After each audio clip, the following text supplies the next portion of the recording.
Let me tell you what my deep research and basically vision is. I hope there's Bigfoot. I don't think there is. I'm not telling you nothing. The aliens won't let it happen. Happening now, breaking. Bernie Sanders is angry. Bears beats Battlestar Galactica. What are the tips? Give me some tips on how to work with Wes Anderson. Be ready to speak very fast and very clearly, because that's definitely one key thing. I will only tell the truth.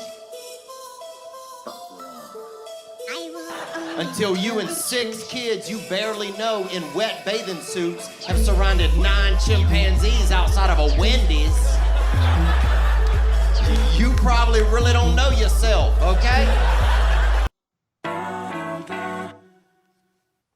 Yep. And we back. Hello and welcome. You're listening to your new favorite podcast and the best in political, sports, and paranormal news coverage. I'm your host, Wes Anderson, and this is In the Shed. This is episode 26, so whether you're back for more or finding us for the first time this week, hey, thanks for tuning in. It's late Thursday evening, October 28th, and I am in a shed in the backyard of my home in Alabama. Also, I can hang out with you tools and talk about the latest headlines, stories, and rumors in the world of politics, sports, and the paranormal. Last weekend, I was not able to record a show. I was out of pocket. Went to my wife's grandmother's funeral. Got to catch up with some family on her side. My brother-in-law, Austin, he put the whole thing together, took care of all the arrangements. He did a masterful job. Was super proud of him, stepping up to the plate for our family in that way. Got to meet some uncles, some great uncles and aunts from that side of the family that we have never even met before that were there. We made the best of it. It was like a little family reunion. And I got to see my brother-in-law, Matthew. My brother-in-law, who I have given a shout-out to on the show before, because the first few episodes, my brother-in-law, Matthew, did all of the editing. Basically, see, I am a millennial, okay? But I'm an old millennial. Like, I'm barely a millennial. So, essentially, anything that I know how to do technologically is because my brother-in-law, Matthew, shows me how to do it. Like, Matthew has just finished college in Pennsylvania, graduated in the last year, and he's off in the real world doing his thing as an adult now. But we have this app on my computer, right? Where from Pennsylvania, he can take over my computer in Alabama and control it from his laptop and show me how to do things. It's not that I'm not good with technology. I can learn, but I need a teacher. And Matthew has often been my teacher.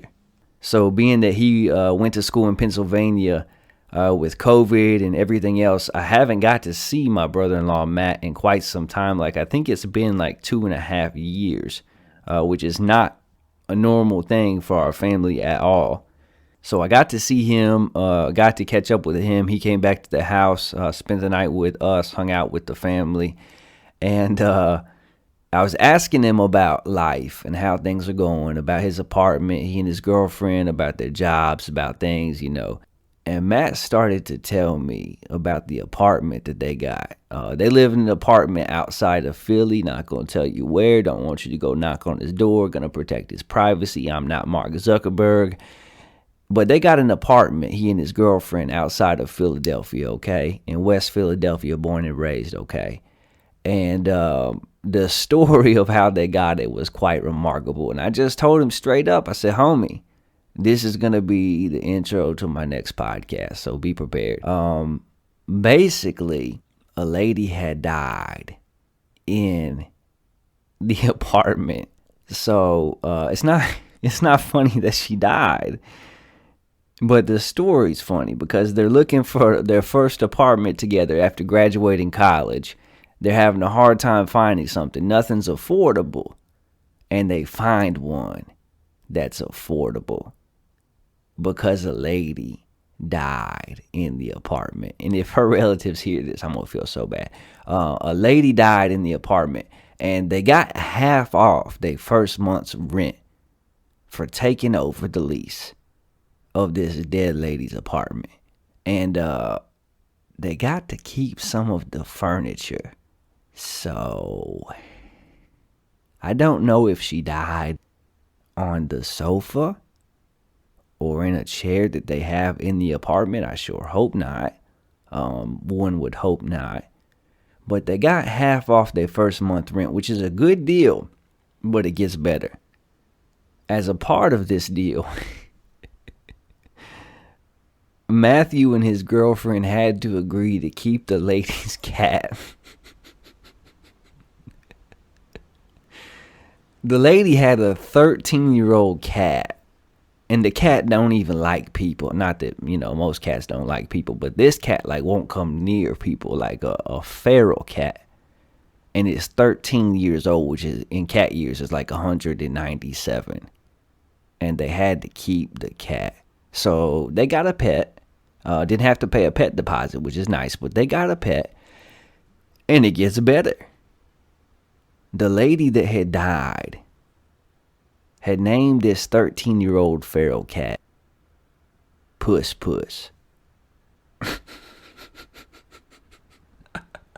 The lady had named, like Pussycat. Like the lady had named the cat Puss Puss. And my brother-in-law Matt is like, yo, I can't be in this dead lady's apartment talking about some Puss Puss. Come here. Come here, Puss Puss. Come over here and eat your breakfast, Puss Puss. Get off the counter, Puss Puss. Like he's like, I can't do that. I just can't. So they wanted to rename the cat, understandably so. Kind of harsh because the cat is 197 years old. It's kind of old to be getting a new name, but I understand the rationale of wanting to give this cat a new name. So what did they come up with? Matt's girlfriend named the cat Mary, which at first you're like, oh, that sounds like a reasonable name. Might be a person name, better than a dog named Brian, but it's a cat named Mary. Okay, we can roll with it. Until he told me that the reason why they named it Mary was because the lady in the apartment who died, her name was Mary.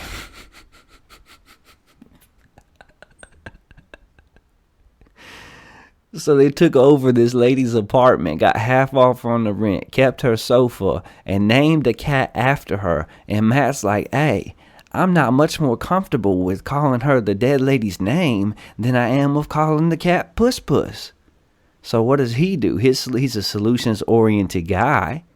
He calls the cat Pee-Pee. Pee-Pee, an abbreviation for both Puss Puss, but also for urine and also for your privates. I won't go into more detail because this is a family show, but they got a 13-year-old feral cat in the dead lady's apartment underneath the dead lady's sofa, and Matthew be talking about some pee-pee. Come on out and play. And I thought that story was wild. I thought that was pretty funny. So good to see my family, Auntie Alice, Uncle Dennis, Cousin John and his new wife Marsha. Meet some aunts and uncles, see Austin and Bree and baby Oh-Oh, all the family. It was so good. And to learn about Pee-Pee the cat. Not Pete the cat, but Pee-Pee the cat. All right, enough of that. Seriously, enough of that. Let's get to some comments and corrections from our last episode. Keystone 260, Hanobia 239, Townsend 154. We continue to grow our community on Twitter, YouTube, and across all major podcast platforms. Please remember to subscribe and review, and also follow us on social media. If you're listening to this, our 26th episode, you are not alone. These dulcet tones are being heard in 15 countries across the globe right now. We continue to grow in India, which now makes up 24% of our listening audience. Shout out India. Followed by France, the UK, and our friends down under. And I want to give a special shout out to Mexico and our 5 new listeners there this week. Welcome to the family, Mexico. On our last 2 episodes, I've referenced the Raiders beginning the last 2 seasons with a 3-0 start. Fact check, as it turns out, the correct record was 2-0. Last week, our guest Joshua Teasley mentioned a fire that derailed an Apollo mission, tragically killing the crew. Joshua said this was Apollo 3. In fact, that was Apollo 1. Joshua also claimed the moon's gravity was 1/6 that of Earth, which turned out to be correct. Good job, Joshua. And in our discussion of the moon landing, I said that I once read that NASA was caught releasing fake pictures. After checking that claim, it turns out that the pictures in question were real pictures, but they were digitally edited for clarity. That's all the comments and corrections this week. We've got a great show for you tonight, but first let's get to some listener emails. Our first email comes from Bert from Austin, Texas. Bert writes, Wes, I took great offense to you saying that white people care more about their dogs than other people. Bert, I am white. I'm a white person, Bert. I'm a white person, man. That's a stereotype, Bert. But in my experience, white people care a whole lot about their dogs. And you can post a whole lot of stuff out into the Twitter sphere. You can put a whole lot of things on the internet. But Lord have mercy, you talk about somebody's dog. You mistreat a dog, people coming for you quick. It don't matter what positions you hold. If you are anti-dog, if you say something rude, if you do something halfway inconsiderate to a dog, these people with less melanin coming for you. And that's just my experience, Bert. You might have a different experience. I was not saying that to offend you. That was tongue in cheek, but I stand by my comments, Bert. So if you're offended, don't listen to the podcast. I really don't care. Oh man, we on one tonight. Gracie from Alabama writes, I enjoyed the guest you had on your last episode. I hope you'll have him on again. Hey Gracie, I'm so glad that you enjoyed that. Joshua and I have known each other a long time. I was super stoked that he agreed to come on the show. We already are planning to have him back again. We're working on an episode right now for him to come back and share with us about North Korean propaganda. So that will be a fun and educational show. Josh did a great job, had a lot of fun hanging out with him, and we definitely will have him back on. Thanks for listening to the show, Gracie. And finally, Thomas from Miami writes, Joshua acted as though the moon landing is without question a factual historical event, when in reality there are many questions left unanswered, and I'm not convinced. I do not trust the government. Well, Thomas, Mr. Thomas, I don't exactly trust the government either, my dude. But the reason why Joshua acted like the moon landing was a factual historical event is because it was a factual historical event. Do I think it's a possibility that the moon landing was faked? Yes, I shared that on the show. It's possible. Highly, highly, highly unlikely. And I thought Joshua did an awesome job of answering most of the common objections to the moon landing and walking us through how we can be confident that it actually did happen. It was a fun discussion. I think he did a great job with it.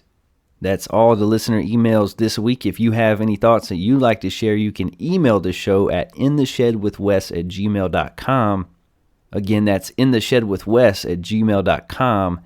I might even read it on air. And it actually helps if you use punctuation. If you don't have one giant run-on sentence, and if you kind of sort your email into paragraphs if it is a long one. Just a helpful tip. All right, let's switch to this. Let's get to the news in the world of politics, and let's hit the headlines. The U.S. supply chain makes no sense, writes the National Review. Inflation sets off alarms around the world, according to the Wall Street Journal. Sean Hannity attacks liberals while sending best wishes to Bill Clinton, says Newsweek.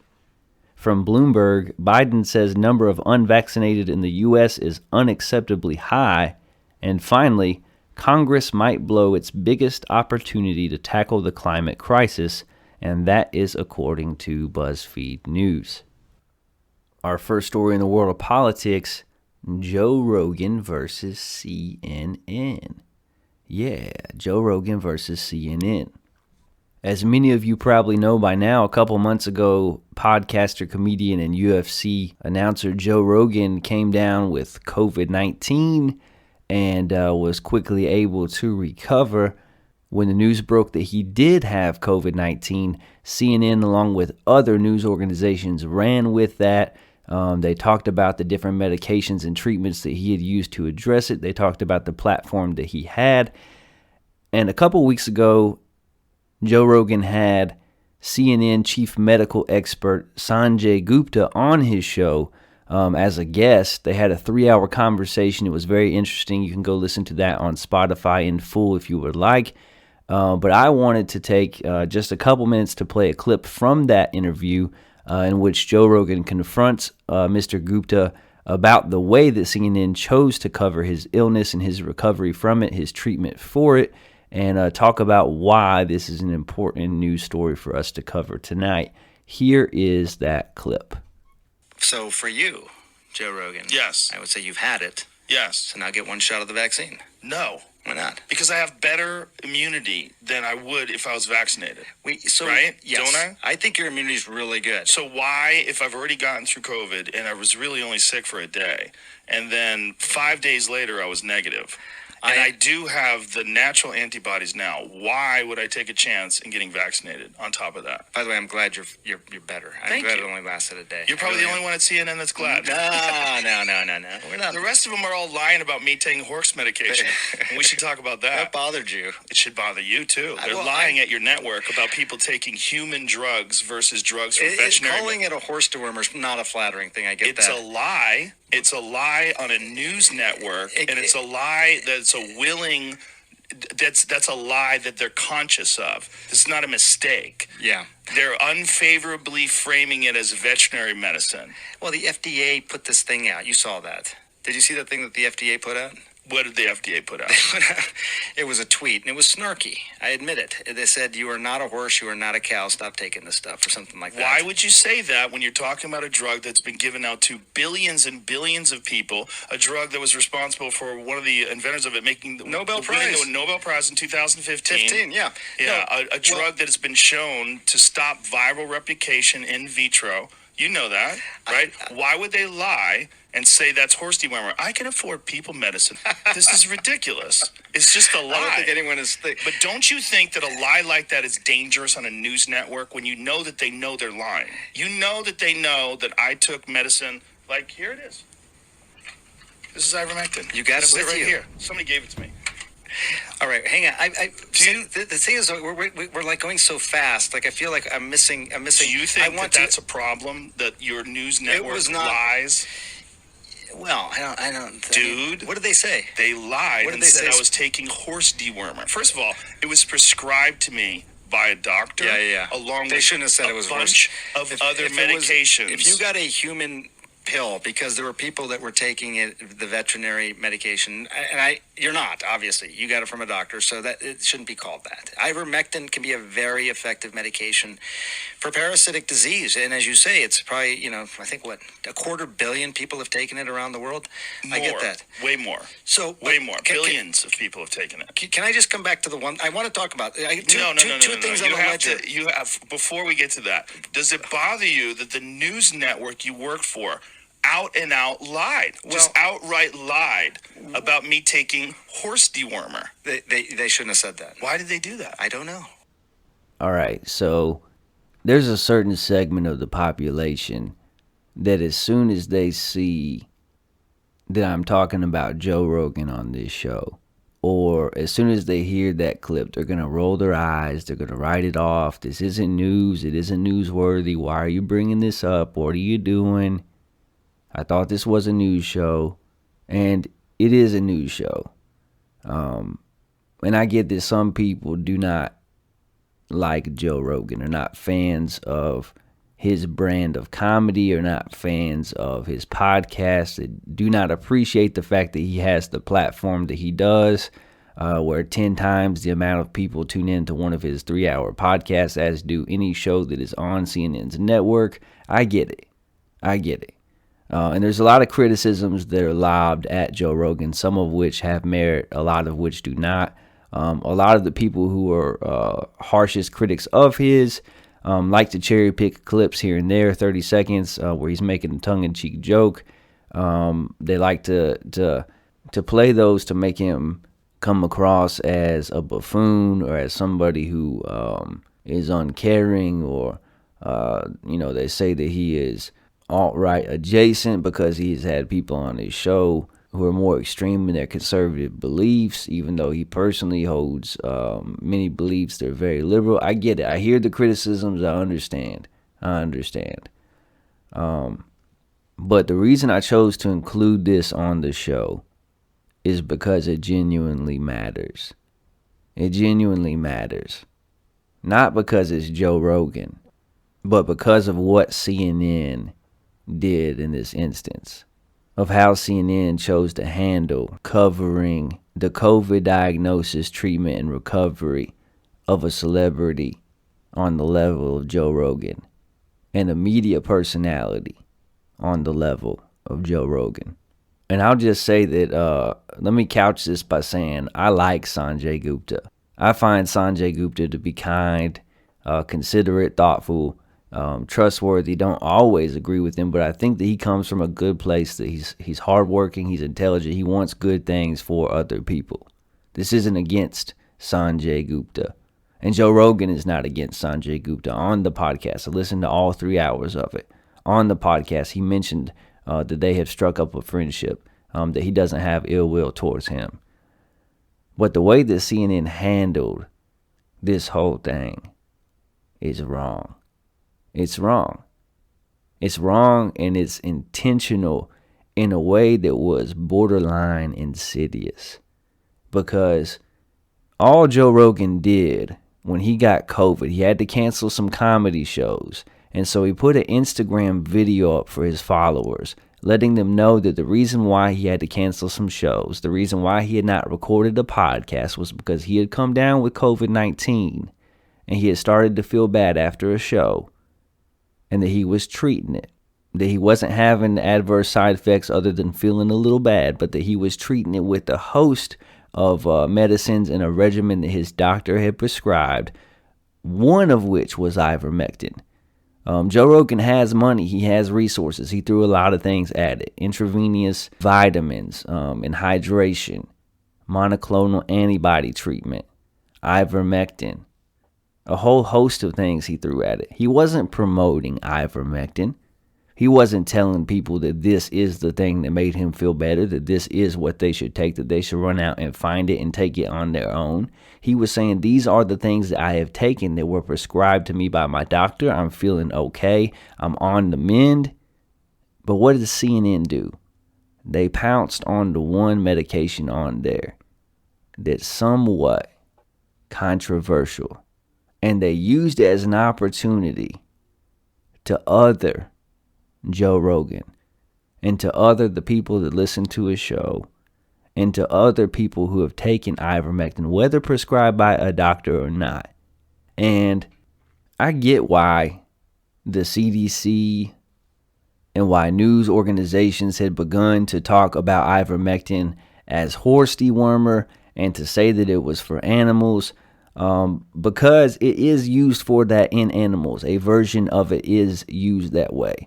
And so what was happening was doctors had begun to prescribe ivermectin across the world, to people who had come down with COVID-19 as a possible treatment to see if it might help them recover quicker. And because of that, because of the stories and the testimonials and the results, it became kind of something that people had grabbed onto, that was circulating around the internet, that if you are sick, if you have COVID, you should go find this and you should take it. And rather than going to their doctor, rather than having it prescribed, there was a host of people, some of which in my own town. I have heard of people doing this who are going to their local feed store and who are finding ivermectin and who are taking the animal deworming ivermectin version medicine to their house, looking at the back of the package, finding the dosage based on weight, based on a horse's weight, and trying to adjust it to their own weight, and who are messing it up, and who are making mistakes, and who are taking it in a concentrated level that was not for humans, that was not safe. People were getting sick. So I get why a news station might come on and say, hey, don't go to your feed store and buy a medicine meant for animals and think that you can take that and that that's an okay idea. And listen, I support that. If a news station wants to come on and say, hey, don't take something that's meant for your horse and think that you can figure it out. Go to your doctor, let them prescribe something made for humans.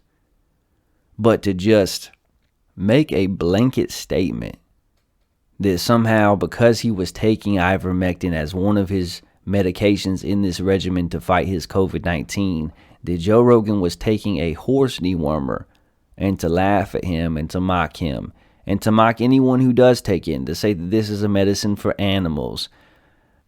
That's just silly. It's bad journalism. It's dishonest. It's intellectually bankrupt. And it's just silly. Because ivermectin is a medicine that is made for people. It's a medicine that has cured river blindness in third world countries across the world, that the patent and the research into it got a Nobel Prize back in 2015. It's a real medication prescribed by doctors that know it is not approved by the FDA for treatment of COVID, but that doctors have prescribed because they think that maybe it would help with COVID-19. And that's what Joe Rogan was taking. And it was prescribed by his doctor. And CNN knew that. They knew this man hadn't gone to a feed store and got some horse dewormer. But because Joe Rogan has a bigger platform than they do, because they don't appreciate some of his views, because they don't appreciate some of the people he has on, because of the types of people who had been taking ivermectin, because of where they live and reside, because of their political leanings, even the mention of ivermectin as a possible treatment for COVID had been so politicized that they used this as an opportunity for mockery and for shame and for othering, for making anyone who thought about taking it seem like an other, to set up a straw man that they could easily knock down, to kind of get on their high horse, no pun intended, and say, don't be a dummy like these dummies. Look at this dummy. He's taking horse medicine.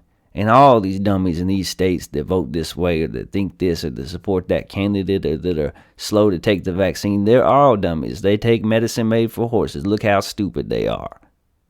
And while it's not smart to go to your feed store and take medicine meant for a horse, that's not what was happening in this situation. And when Joe Rogan had Sanjay Gupta on his show and addressed it, Sanjay Gupta even admitted, to his credit, he admitted that is not something that should have been said on CNN. And I heard it myself. I heard it said by 3 or 4 different hosts on the network, one of which was Don Lemon. And even after Sanjay Gupta was on the Joe Rogan Experience, Don Lemon the next night went on TV and doubled down and said that they were not wrong to say that because ivermectin is a medicine used to deworm horses. Sure, ivermectin is used to deworm horses, but that is not the only thing it's used for, and that's not why it was invented, and that's not how Joe Rogan was taking it or how it was being used in this context, but truth be damned. Truth be damned. We have a chance to punch, I was about to say punch down, but actually I guess CNN will be punching up. We have a chance to punch up at Joe Rogan, to knock him down a few pegs, to make ourselves feel better. We're so enlightened and we're so smart and so educated, unlike these other people. And that's something that I'm seeing during this pandemic that is truly alarming to me. This othering. This making people who disagree with you out to be the enemy. No longer can we disagree. No longer can we support different political candidates. No longer can we say, I have some questions about this vaccine or about side effects. I have some questions about what drugs to take when I do get sick. I have some questions about whether or not masks work. I have some questions about social distancing. I have some questions about the rules made in our school systems. I have some questions about the efficacy of this or that. We can't have these discussions. We can't ask pertinent questions. And listen, this is coming from somebody that is fully vaccinated, that believes in the vaccines, that took the vaccine. I'm Modernaed up, baby. This is coming from somebody that's not a Donald Trump supporter. I didn't vote for Donald Trump. I ain't vote for Joe Biden either, but I ain't vote for Donald Trump. But the danger during this time of separation and isolation, the danger is to fall into these camps so easily and follow the lead of mainstream media and of both political parties and of our elected officials to put people in this other camp. They're not me. They're not on my team. They're not like me. They are other. And to hate and to belittle and to mock and to act as though we are somehow better because we are more educated, or because we got 2 doses of a vaccine instead of 1, or because we got a certain vaccine rather than another, or because we haven't gotten COVID. Hey, 700,000 people have died. Almost everybody I know has lost somebody in their life. Inflation is through the roof. Thousands upon thousands of small businesses have closed for good. The restaurant business is hurting. The mom and pop grocery stores are hurting. People are facing eviction, are battling addiction, are feeling lonely and isolated in record numbers. And what we can't do is fall into this trap of othering people. People that think differently than you are not your enemy. People in a different political party are not your enemy. People that are or are not vaccinated are not your enemy. You can choose not to hate. You can choose not to belittle. You can choose not to walk into this trap. I've said it before, COVID-19 is a pandemic, but the pandemic within the pandemic, the virus happening alongside the spread of COVID-19, is the way that polarization has taken hold and has magnified all the differences that we have, and has made us believe that because people have these differences, that some people's lives are of less value than ours, or that some people do not have inherent worth as human beings, or that some people do not deserve the same dignity and freedom and opportunity that we ourselves desire. And that's a big load of bull. It's simply not true, and it's dangerous. And for CNN or Fox News or the Wall Street Journal, for any news organization to promulgate and knowingly spread such sentiment across their airwaves by othering people falsely, by othering people with misleading stories and with information that they simply know is not true, it should be called out. They should be held to account. And whatever you think of Joe Rogan, when he had Sanjay Gupta in front of him, that's exactly what he did. In that clip that we played, that's exactly what he did. He held him to account. And to his credit, Sanjay Gupta manned up and said, yeah, that never should have happened. That shouldn't have been said. That was not correct. It was wrong. And for us to fall into that trap of othering people during this time that we should be pulling together, that's wrong too. Our next story in the world of politics, starting a fire, U.S. and China enter dangerous territory over Taiwan. The 25 Chinese fighter jets, bombers, and other warplanes flew in menacing formations off the southern end of Taiwan, a show of military might on China's National Day, October the 1st.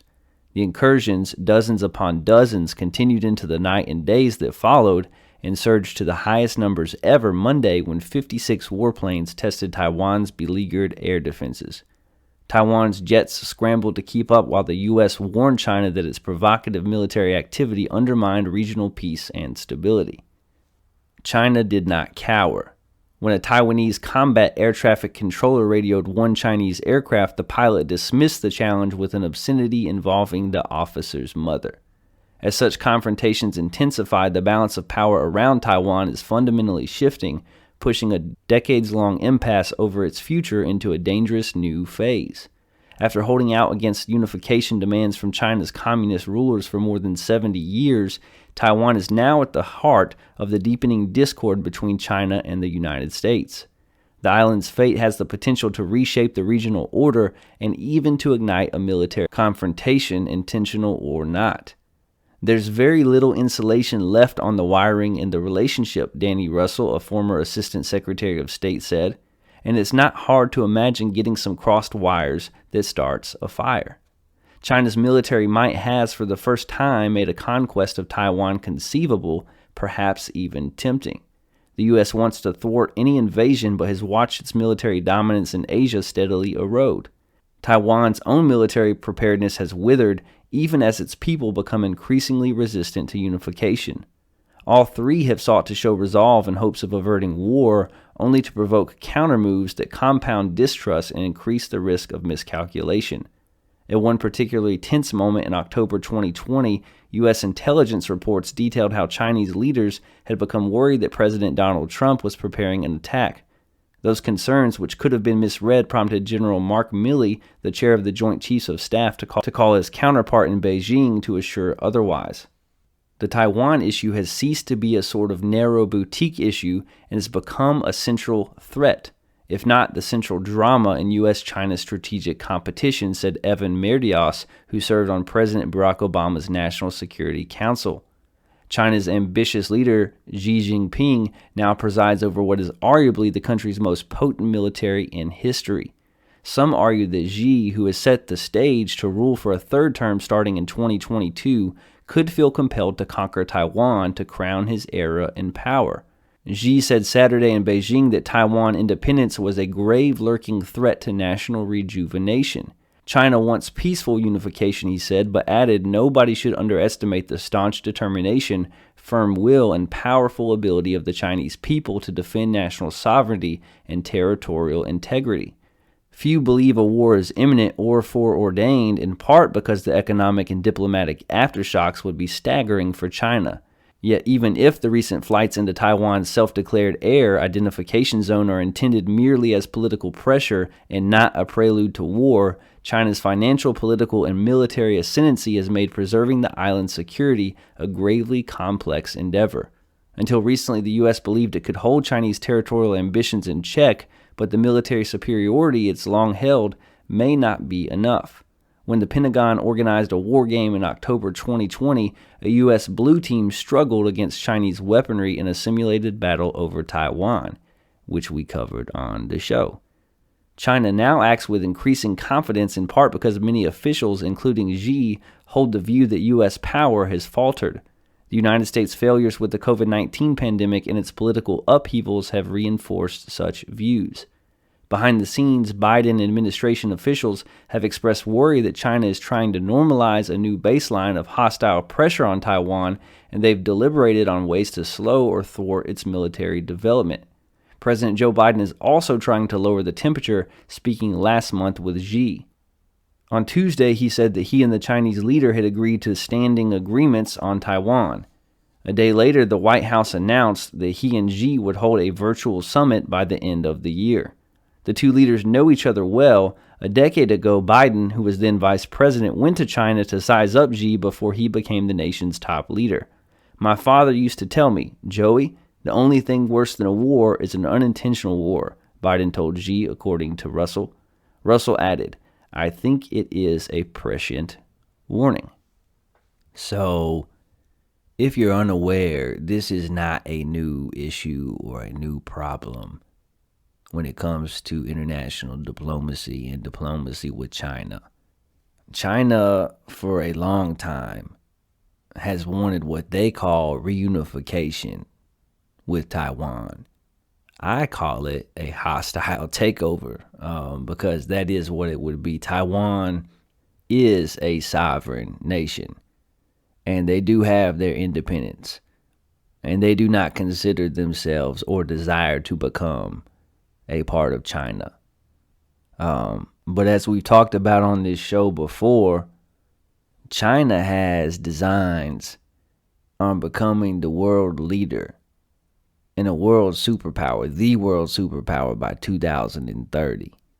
That's their plan. They make no bones about it, and they're very confident in their ability to get there. Economically, militarily, they want to be on top. They want to take our spot in every way, shape, and form. And Xi Jinping sees a reunification, quote unquote, with Taiwan as a part of that, and sees that as a logical next step. And their economic and technological and military dominance over us as a nation as of late makes that a distinct possibility. And to be clear, it is not something that the U.S. wants to happen. It is not something that would be good for us. We need to have an ally in that part of the world. We need to keep nations like Russia and China from moving into new neighborhoods and establishing new territories. And we need to avoid needless war. And things are escalating. Tensions are escalating. And it's going to be interesting to see how President Biden and his administration handle this situation. If they come at it from a strong approach, if they use kid gloves, if they try to negotiate with China from an economic standpoint, which is what we've tried to do a lot in the past. But China's initiatives around the world and around the globe are strategic and are expansive. The investments that they're making all across Africa in order to buy influence there, their partnership with the Taliban in Afghanistan, and even their control and influence in an organization that should be apolitical like the World Health Organization is kind of alarming. Because during the outbreak of COVID, I forget where it was, but a lead official with the World Health Organization was on a news show or a podcast, and Taiwan came up. The nation of Taiwan came up. And because it was called that, because it was referred to as a sovereign nation, this World Health Organization official pretended. I mean, you can go look up the clip. He pretended to not hear the question. The call was disconnected. And when they got this homie back on the line, he moved on like nothing had ever happened. Wouldn't even touch it. Wouldn't even talk about it. Just because he knew that it would make China upset. And China has their foot economically in the door of the house that is the World Health Organization. You see the same thing happen in Hollywood, where China has the ability to put the kibosh on movies or to have scripts rewritten because it's something that they don't like. You saw it a little while ago when John Cena said something that China wouldn't like in promoting one of his movies, and then he had to go back and he said an apology. He didn't say anything wrong. I think he called them like a communist nation or said something critical of he said something, and he had to go back and apologize for it. And he did so in Mandarin. You see it in pop culture and in sports, even in the NBA last year, when then Rockets general manager Daryl Morey spoke up about the Taiwanese, about their plight to remain free.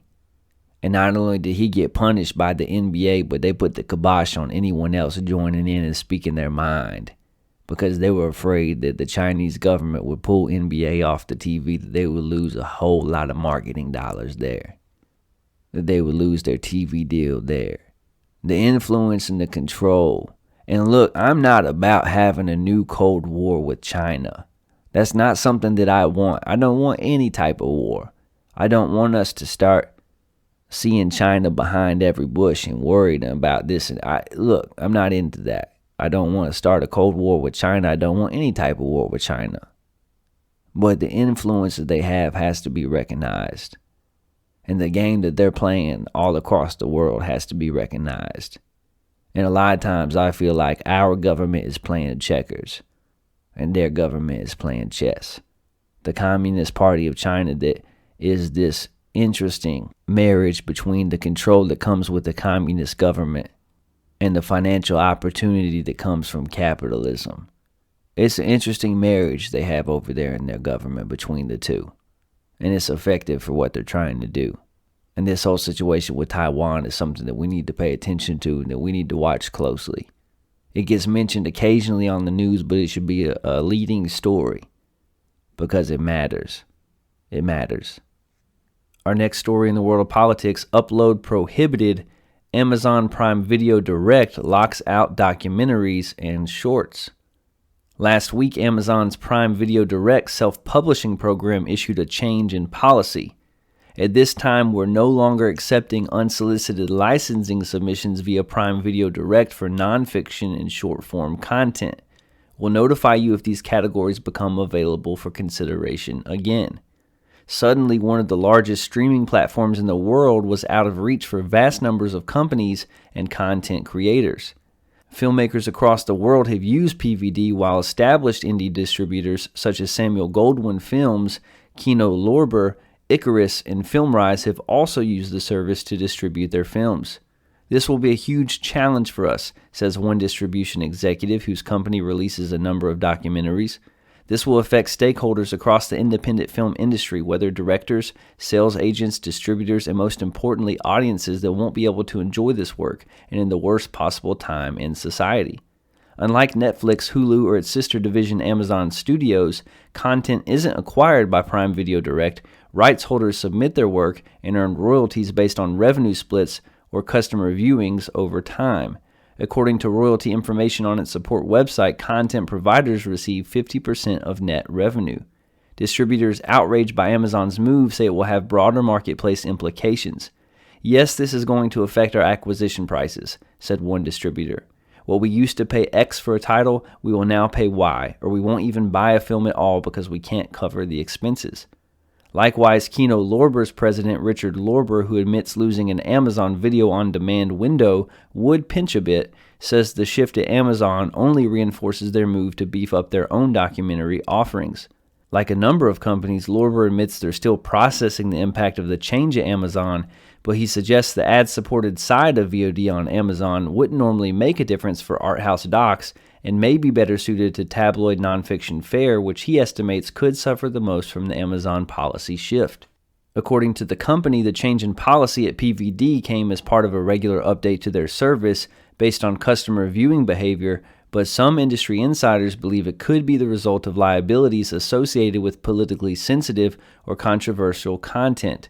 In 2019, for example, Amazon pulled several anti-vaccination documentaries from Prime Video Direct after they came to public light in an open letter by California Rep. Adam Schiff to Amazon CEO Jeff Bezos.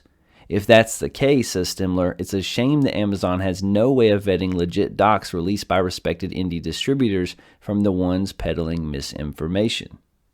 So Amazon Video Direct has decided that they are no longer going to accept documentary or short film submissions to their platform. And maybe you're thinking, what is the big deal? Why does this matter? Why are you sharing it on the show? Again, the reason why I'm sharing this story, just like the first one that we covered, is because I feel like it's a big deal. And I feel like it's another example of a poor approach taken by media. Just like CNN may have started from a good place but took a poor approach when it came to ivermectin. Because it genuinely was a problem that people were going to these feed stores and getting this medication in doses that were concentrated for livestock and taking it home. That was a legitimate problem. But the approach they took was not to highlight that and to say, hey, this is a people medicine, only take it if it's prescribed by a doctor. Instead, they othered people. It was the wrong approach. And I feel like the same thing is happening in this situation as well. Because what's going on is that Amazon VOD was a unique platform that cut out the middleman and that made it possible for anybody to upload and to share their short film or their documentary with the world.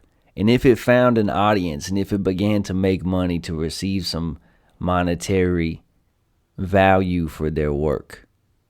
And just like with YouTube or Facebook or any platform where you allow people, anybody, to upload and to post their thoughts, their opinions, their work, naturally, as a result, you had some really crazy documentaries that made it on to Amazon Video on Demand.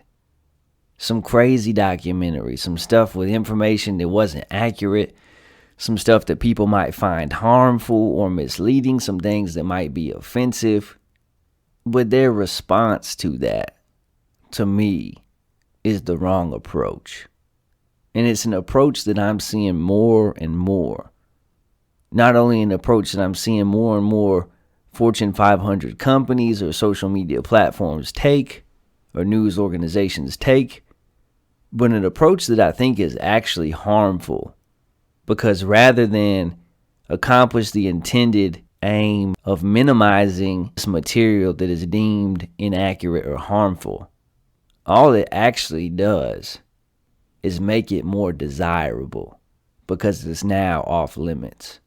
I'm a firm believer that the best critique of the poor is the practice of the better. The best critique of the poor is the practice of the better.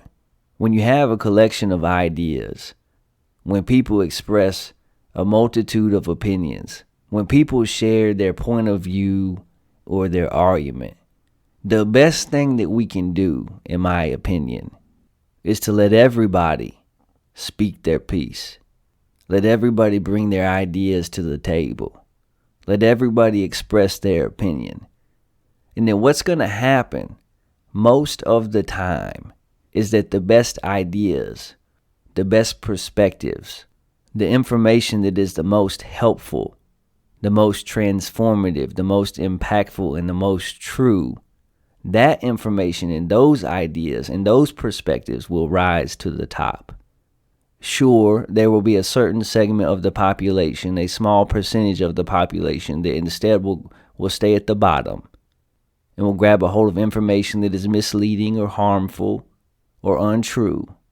But for the most part, and in most circumstances, the information that is the best, the ideas that are the most true, those ideas, those perspectives, that information will rise to the top and will be accepted by a majority, an overwhelming majority of the population. If someone expresses an idea that is not true, the best thing to do is not to shout that idea down, to belittle those people, to remove that opinion from the public square. The best thing to do is to refute it with information that is true. If someone presents an argument that you find to be offensive, the best thing that you can do is to highlight what makes that argument offensive and how it is harmful and how it is inaccurate and untrue. And most people will learn from your perspective and will be challenged by your perspective and will be won over to a new perspective. It's the whole rising tides lift all boats approach. The best critique of the poor is the practice of the better. And I think for Amazon to say that, hey, some of these documentaries, some of these short films are not helpful, contain inaccurate information, or are absolutely insane and crazy, so we're just going to get rid of everyone's ability to offer any documentaries, is not the right approach. It's not the right approach. The better approach would be for Amazon, if they're so concerned about this, to say, hey, we have $1 jillion. Let's invest some money. Let's put a team of people together to vet this information, to put a disclaimer at the beginning of the film, or to reject the ones that are harmful or insane, or to encourage people from other perspectives to share their work. But instead, they just shut the whole thing down. They just said if some people are going to share information that is not correct, that is harmful, we're just going to stop allowing anybody to share. And that's never the right approach. In my estimation, and this is just me, this is just my opinion, it is my shed after all and my show. CNN took the wrong approach. And Amazon is taking the wrong approach. And social media platforms often take the wrong approach. And even us, even people in conversation and in relationship with each other often take the wrong approach. When something is said or something happens around us that we find offensive or that we think is incorrect or wrong, you're not going to educate anybody by shutting down conversation. You're not going to win hearts and minds by removing voices from the conversation. You only reach mutual understanding when everybody's allowed to voice their opinion freely and to share their perspective. And yes, you're going to come in contact with some things that are off the wall as a result. I get it. Or that are offensive or that are wrong. But that comes with free speech. It comes with freedom of expression. It comes with creativity. And it's a part of the human experience. It's a part of learning. It's a part of growth. It's a part of being inquisitive. And I think a lot of times in our society, we're so worried about being offensive or, God forbid, being wrong that we miss out on opportunities to educate and opportunities to enlighten and opportunities to understand each other on a different level. And I wish that Jeff Bezos and Amazon would get that, but they're too busy counting their money and flying around a few hundred feet higher than an airplane and calling it space travel. Our last story in the world of politics: female octopuses throw things at males that are harassing them. Of course, that's our last story in the world of politics. Why would it not be? Inflation? No. The economy? No. The infrastructure bill? Hard pass. We talking octopuses, my babies. We talking female octopuses throwing things at male octopuses who harass them. Where else would you go for your octopus news, my tools? And then right here in this shed, in my backyard, in Alabama.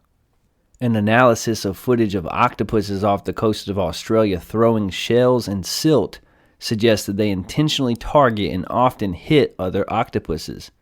In most cases, it is females that do the throwing, often at males that are harassing them. In 2015, Peter Godfrey Smith at the University of Sydney and his colleagues filmed several common Sydney octopuses interacting at a site in Jervis Bay dubbed Octopolis. It's one of few places in the otherwise sandy sea bottom where octopuses can make dens, so there's an unusual number of the animals in a small area. The cameras captured fights, matings, and an extraordinary behavior that the team calls throwing. It's hard to know how best to describe it, says Godfrey Smith. The octopuses hold silt, algae, or other objects such as shells under their bodies and their tentacles, then angle their siphons and shoot a jet of water at the projectiles, propelling them up to several body lengths. This throwing behavior was known to be used for discarding the remains of meals or for excavating dens, but the videos also revealed that in many instances, the octopuses hit other individuals with thrown objects. When Godfrey Smith described this behavior in a 2015 talk, he wasn't sure whether they were intentionally targeting the other octopuses or just accidentally hitting them. Now the team has more footage, and detailed analysis has also revealed differences between the throws targeting others and those used for den clearing, suggesting the octopuses are indeed deliberately targeting others. In 2016, for instance, one female octopus threw silt 10 times at a male from a nearby den who was attempting to mate with her, and apparently he was not getting the hint. She hit him on 5 occasions, that's 50%. That sequence was one of the ones that convinced me it was intentional, says Godfrey Smith. I would say so. She threw silt at that man 10 times. I would say that is intentional, Mr. Godfrey Smith. On 4 of these occasions, the male tried to duck, though he didn't always succeed. In 2 cases, he anticipated the throws from the female's movements and started dodging before the silt was propelled at him. When targeting others, the octopuses were more likely to throw silt than shells, and the throws were also more vigorous. They go easier on other octopuses. That's very interesting. In addition, the throws used during den building were almost always shot between the front two tentacles. When throwing at others, however, the octopuses sometimes angled the throw between the first and second tentacle on the left or right. That suggests a kind of targeting, says Godfrey Smith, and also it suggests that octopuses might be able to throw a curveball. I'm just saying. On one occasion, the researchers did see an octopus throw a shell at and hit another octopus by flinging it with a tentacle like a frisbee rather than propelling material with its siphon. While a number of wild animals throw or propel things at other animals, only a handful, including chimpanzees, are known to target members of their own species. It's pretty rare. Especially rare is throwing of objects at other members of the same population, says Godfrey Smith. On 2 occasions, an octopus hit a fish, though one of these collisions appeared to have been accidental. The animals also seem to target the camera on occasion, hitting the tripod twice, which is just remarkably impressive. While the throwing appears to be used as a form of attack, the team hasn't seen any targeted octopus respond by attacking or throwing things back, because they know they in the wrong. They know. What's more, some throws that happen after intense social interactions aren't directed at another octopus but into empty space, suggesting the animals might be venting their frustration.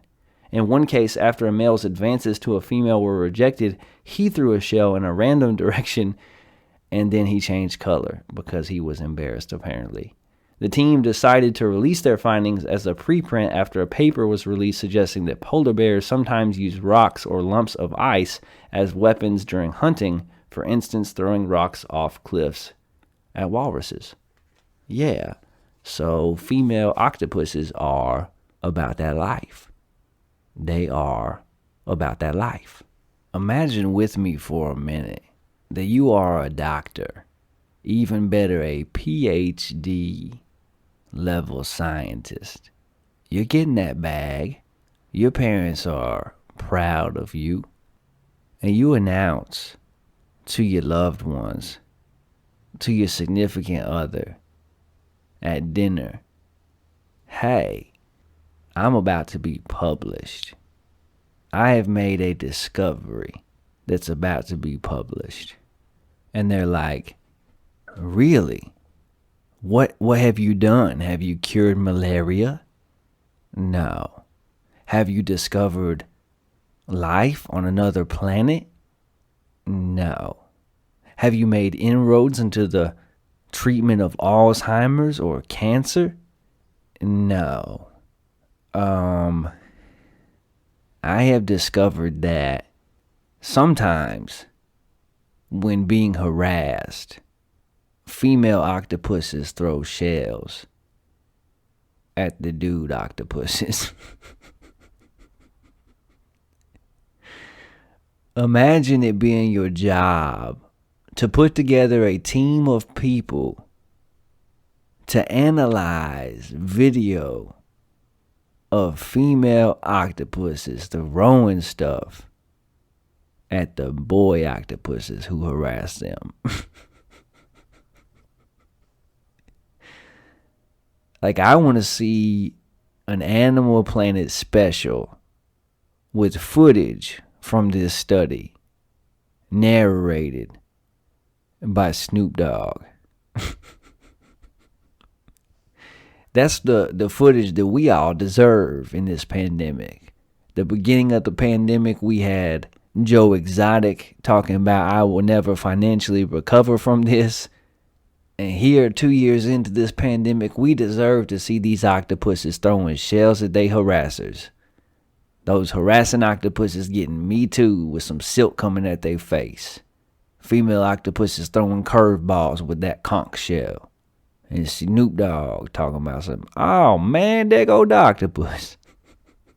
Female octopuses about that life.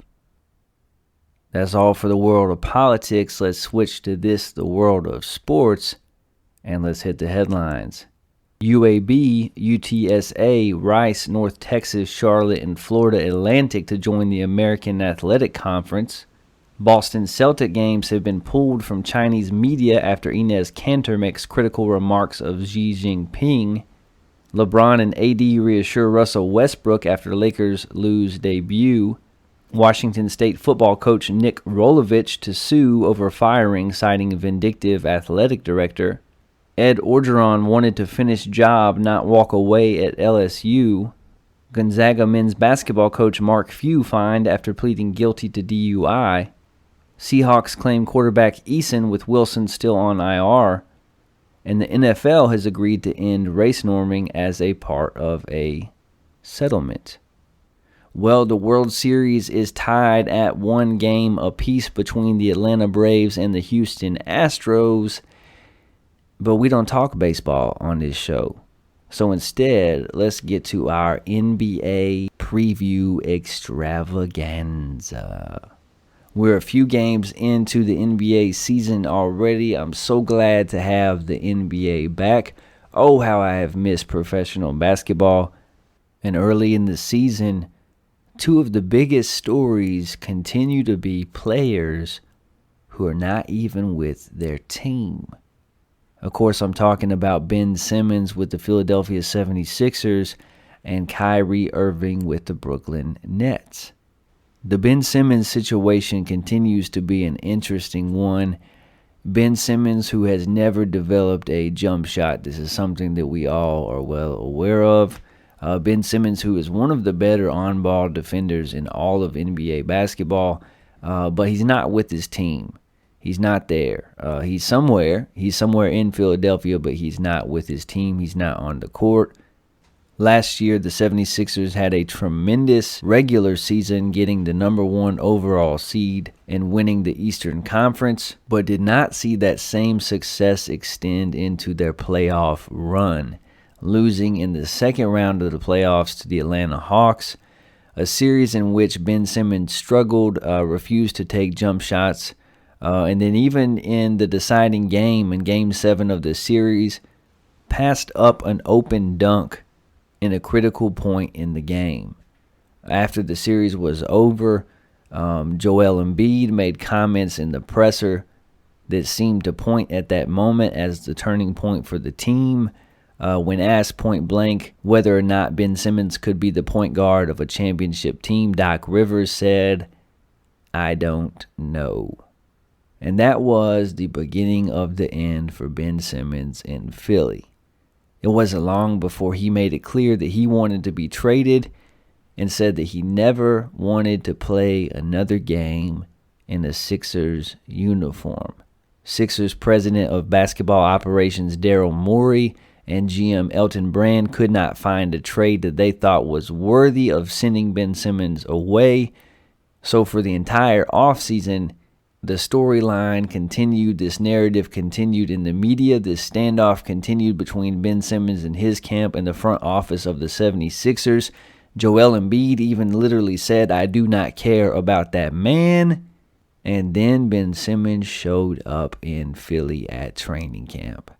The man didn't want to lose that money. He was going to be fined. He was going to lose a lot of money if he didn't show up, and so he showed up. They didn't trade him. And he showed up. He showed up, and he didn't want to be there. And he made that clear. By refusing to do drills and practice, Doc Rivers sent him home. A few days later, he met with the team. He met with the coaching staff. He let the front office know that he did not feel mentally up to competing as a member of the 76ers at this time.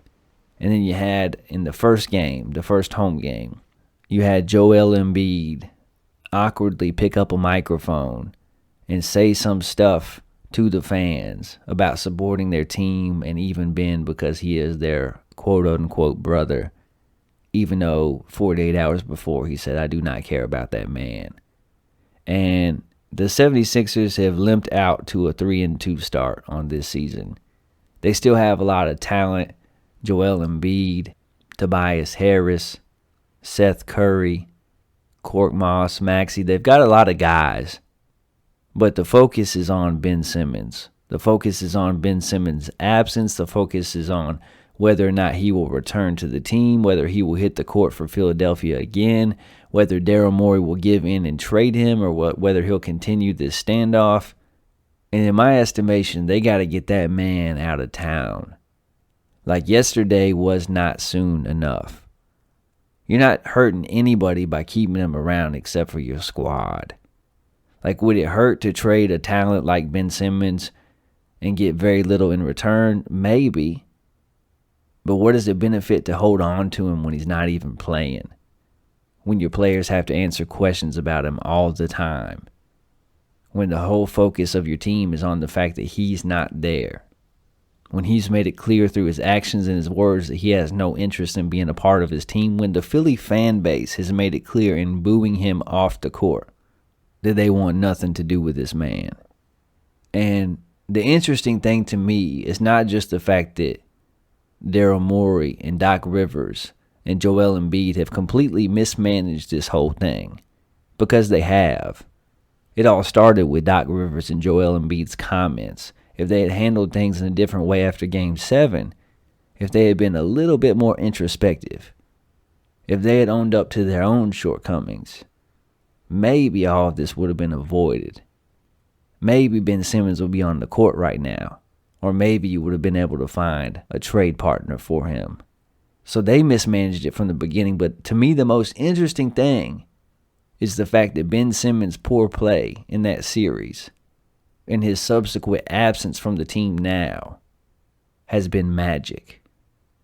It's been magic because it has caused everyone to forget that the inability to shoot jump shots is not why the Philadelphia 76ers lost to the Atlanta Hawks in the playoffs last year.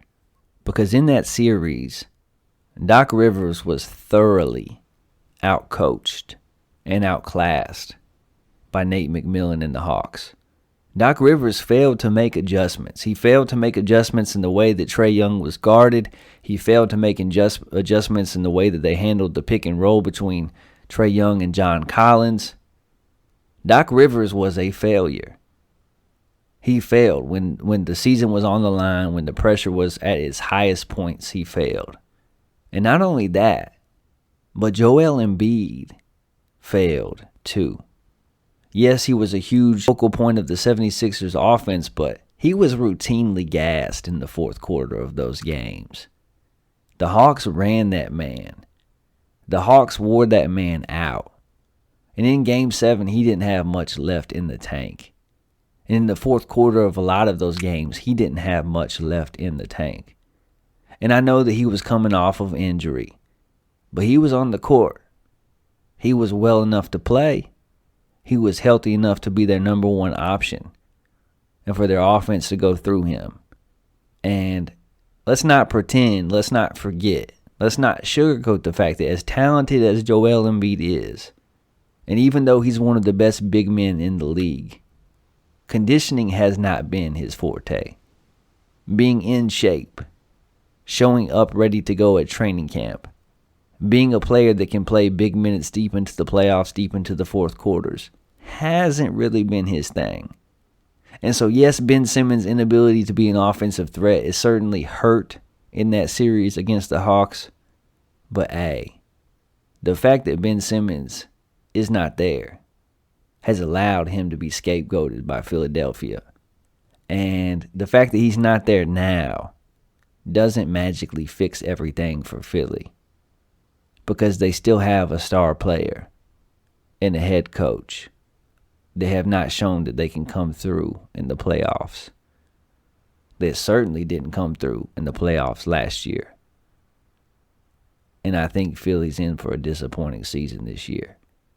The other player that is not present with his team is Kyrie Irving with the Brooklyn Nets. The Nets, who have decided that Kyrie Irving is not allowed to be a part-time player. He can't play in Brooklyn home games as someone who is not vaccinated due to city regulations and rules. And Brooklyn has decided if he's not going to play home games, that he's not going to play at all. Until he's ready to be a full-time member of the team, he's not going to be a member of the team at all. They've gotten off to a 2-3 start. And questions remain about whether or not Kyrie Irving will ever be a part of the team again. Originally, the question was, when will he be back? Now the question is, do they want him back? Does James Harden and Kevin Durant and Steve Nash want him back? I think Steve Nash is over it. I think Steve Nash wants to focus on coaching the guys that are there, the guys that have shown that they are available, their team first, that they care about winning a championship more than anything else. Because Kyrie Irving is not that guy.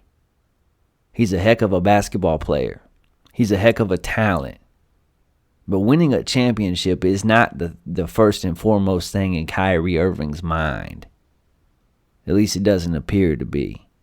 Because of all the abilities that he has, his greatest inability is his availability or lack thereof for his basketball team and for his teammates. And it's not new this season, but it certainly is magnified under the current vaccination rules in the city of New York and the borough of Brooklyn. Another 2-3 basketball team, much to my delight, is the Los Angeles Lakers.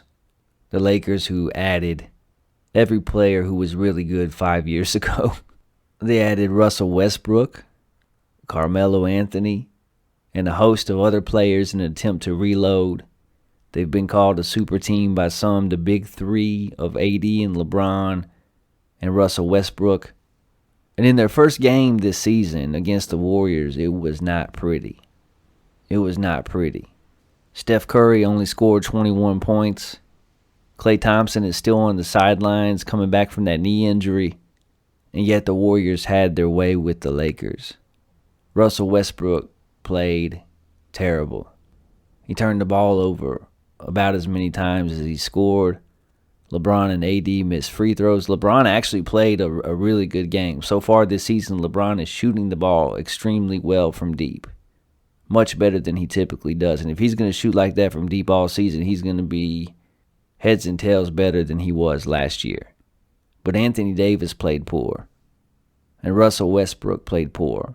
And LeBron has already missed a couple games with an ankle injury. And the question for this team is, are they going to be able to come together to make the pieces work? First of all, you can't have Russell Westbrook and Rajon Rondo on the court playing minutes together. It does not work. They don't shoot the ball. They both require the ball. They're both point guards and playmakers and defensive liabilities to some regard. Rondo far less than Westbrook. But it doesn't work. Starting DeAndre Jordan, I'm not sure that works in the year 2021. You got to play Anthony Davis at the 5. You got to play LeBron James at the 4. Those guys don't want to play those positions, but that's where they work the best. That's where they could be the most effective and the most lethal. Can you make the pieces fit? Can Frank Vogel make the pieces fit? Can LeBron James, can he make the pieces fit? I'm not sure. The Lakers were not a good outside shooting team last season, so their response to that was to bring in Russell Westbrook, Carmelo Anthony, and DeAndre Jordan. I mean, they did bring in Malik Monk, who can kind of shoot the ball.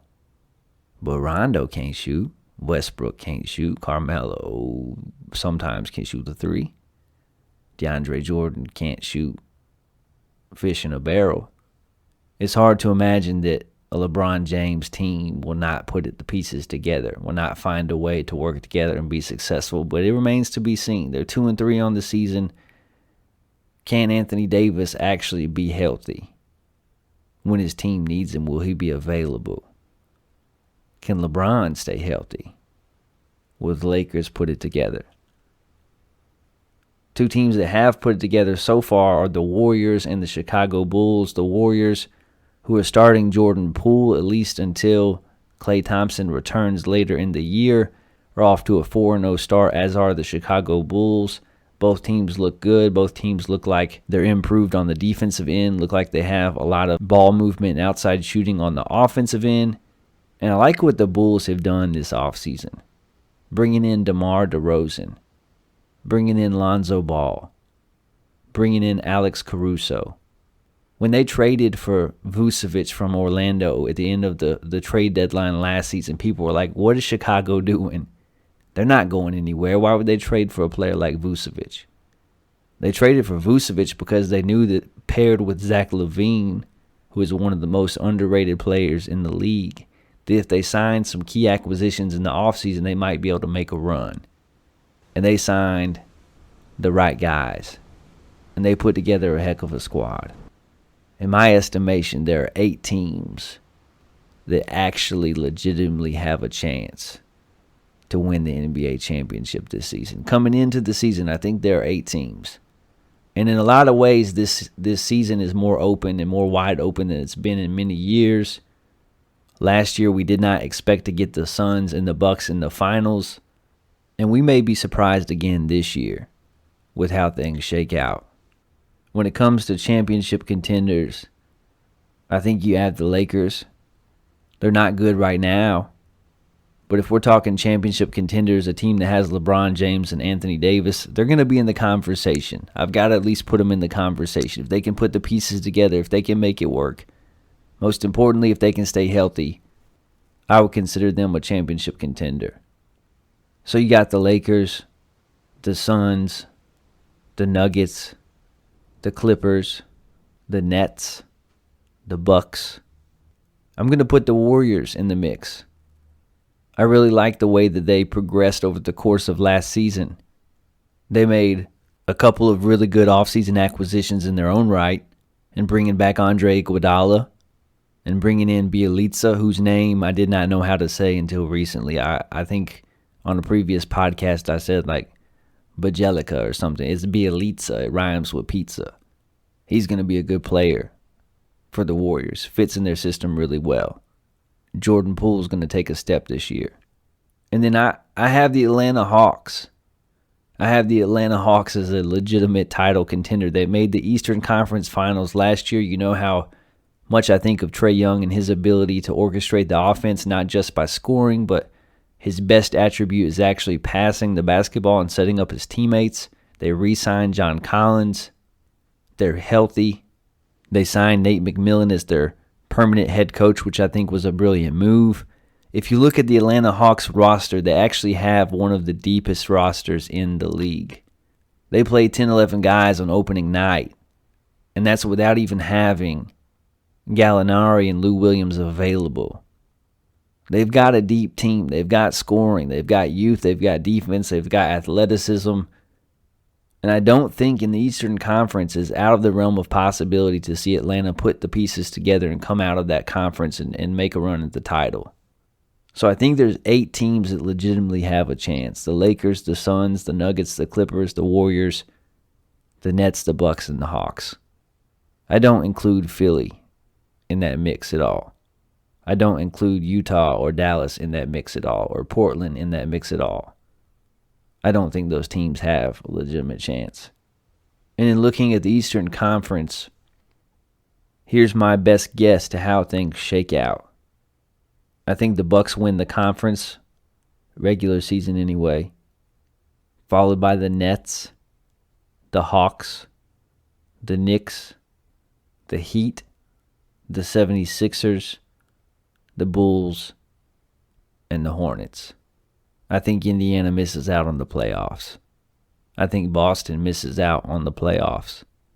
I think Washington will be a much better team this year, but I think they miss out on the playoffs. Maybe Boston, maybe Indiana will be in the play-in game, but I think the top 8 seeds are the Bucks, the Nets, the Hawks, the Knicks, the Heat, the 76ers, the Bulls, and the Hornets. In the West, I see things going this way. I have the Nuggets as the overall 1 seed in the West. I have the Suns 2nd, the Warriors 3rd, the Clippers 4th, the Jazz 5th, the Lakers 6th, the Blazers 7th, and the Grizzlies 8th. I think the Mavericks miss out. Luka's a heck of a player, but they don't have a lot else. Porzingis isn't it. He's not a fit with Luka. I don't believe in Jason Kidd as a head basketball coach. Take a look at his record. I'm not buying it. I think the Grizzlies get in over the Mavericks. I'm excited that the NBA is back. I'm excited to watch some good basketball this season and to chop it up with you guys every week. And that's been our NBA preview Extravaganza. Let me know what you think. What do you see? How do you think the season will shake out? Where did I get it right? Where did I get it wrong? Who are the championship contenders? Who do you expect to come out of the West and out of the East? Do you think the Bucks will repeat? Let me know. Get at me on Twitter. You can follow us there at InTheShed4, or you can always email the show at intheshedwithwes@gmail.com. Moving over to the NFL, let's start with the situation that has unfolded in Las Vegas since we last spoke. Head coach John Gruden has allegedly voluntarily relieved himself of his duties and has stepped away from the football team, as emails have come to light in which he used racist language and made disparaging remarks against the LGBT community, as well as against NFL Commissioner Roger Goodell. A lot has been said about this. At first, it seemed like it was something that was going to blow over and not cost Gruden his job, but he got the axe anyway, mutually, quote-unquote, agreeing to resign after meeting with team owner Mark Davis. And what's interesting to me about this situation is not whether or not John Gruden should have lost his job for emails that he sent a decade ago. Because the truth is, the things that he said were not only stupid and misguided, but they're just not defensible. Like, they're just not defensible, homie. Person to person, over text message and email, carrier pigeons, I don't care how you say it. You can't say things that this man said. And when you're in a job in which you're getting paid $100 million, your contract is for $100 million, you can't have things like that in your past. You just can't. You can't put things like that in an email and expect for it not to come back and bite you. So what's interesting to me is not even that the man lost his job over emails that he sent 10 years ago. What's interesting and noteworthy to me about this is how the emails came about in the first place. Because the recipient of these emails that John Gruden sent, these despicable emails, these indefensible emails, the recipient of them was a team executive for the Washington football team, who at the time were the Washington racial slurs. And these emails came about and were discovered as a part of an investigation into the culture around the team because of how poorly that organization has been run and because of allegations that have been made against that organization. And I think there was something like 600,000 emails that were collected and reviewed and cataloged as a part of this investigation. And yet, the only ones that have seen the light of day are these offensive emails written by John Gruden. Isn't that interesting? And the question I have for the NFL and for Roger Goodell is why? Why do you keep defending and protecting Dan Snyder? Like, what does he have on you, Roger Goodell? What blackmail material does this man have that you continue to protect him from scrutiny and from accountability? Of all the times that this man has made the NFL look like a fool, all the times that he's given NFL owners a bad name, and you people stand by this man and protect this man, that somehow the only emails to come out so far are the ones that get John Gruden fired from his job, but none of them that show what was going on inside the organization that was actually being investigated in the first place. I find that bizarre. I find that interesting. I need me some friends like these NFL owners, because my friends would have flipped already. My friends would have sold me up the river. But apparently not Jerry Jones and Robert Kraft and them boys. Apparently Dan Snyder is in the club. 'Cause you know,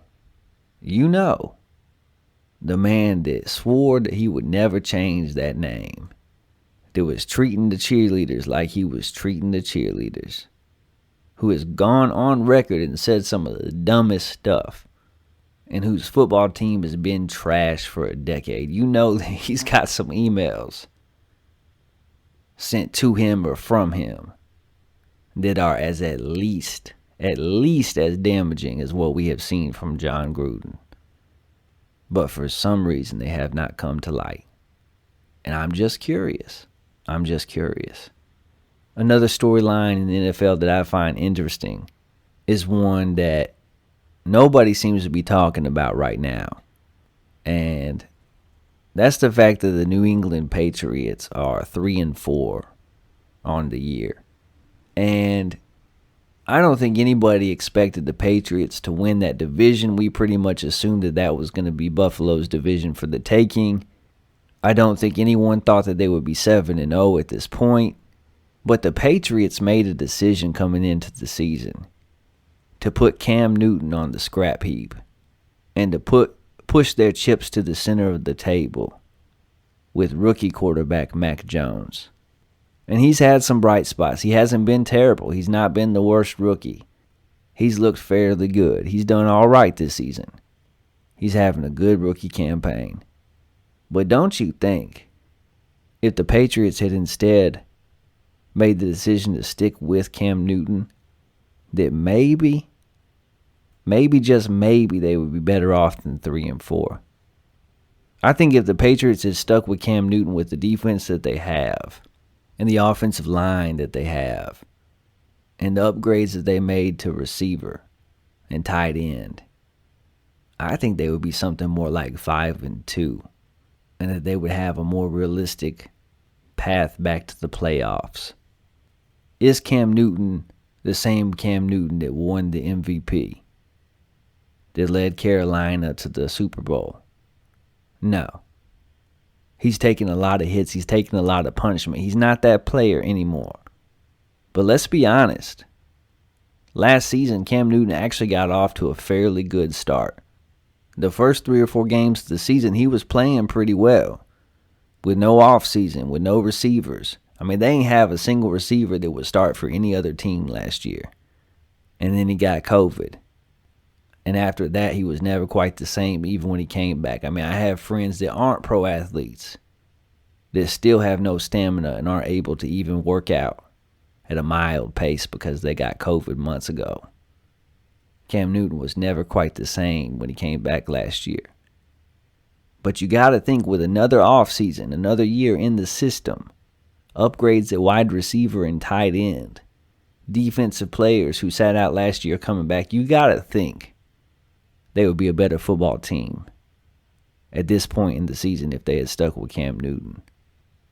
But they made a different decision. They decided that they would rather lose more games this year and get their future quarterback prepared and get him some valuable experience, which is certainly their prerogative.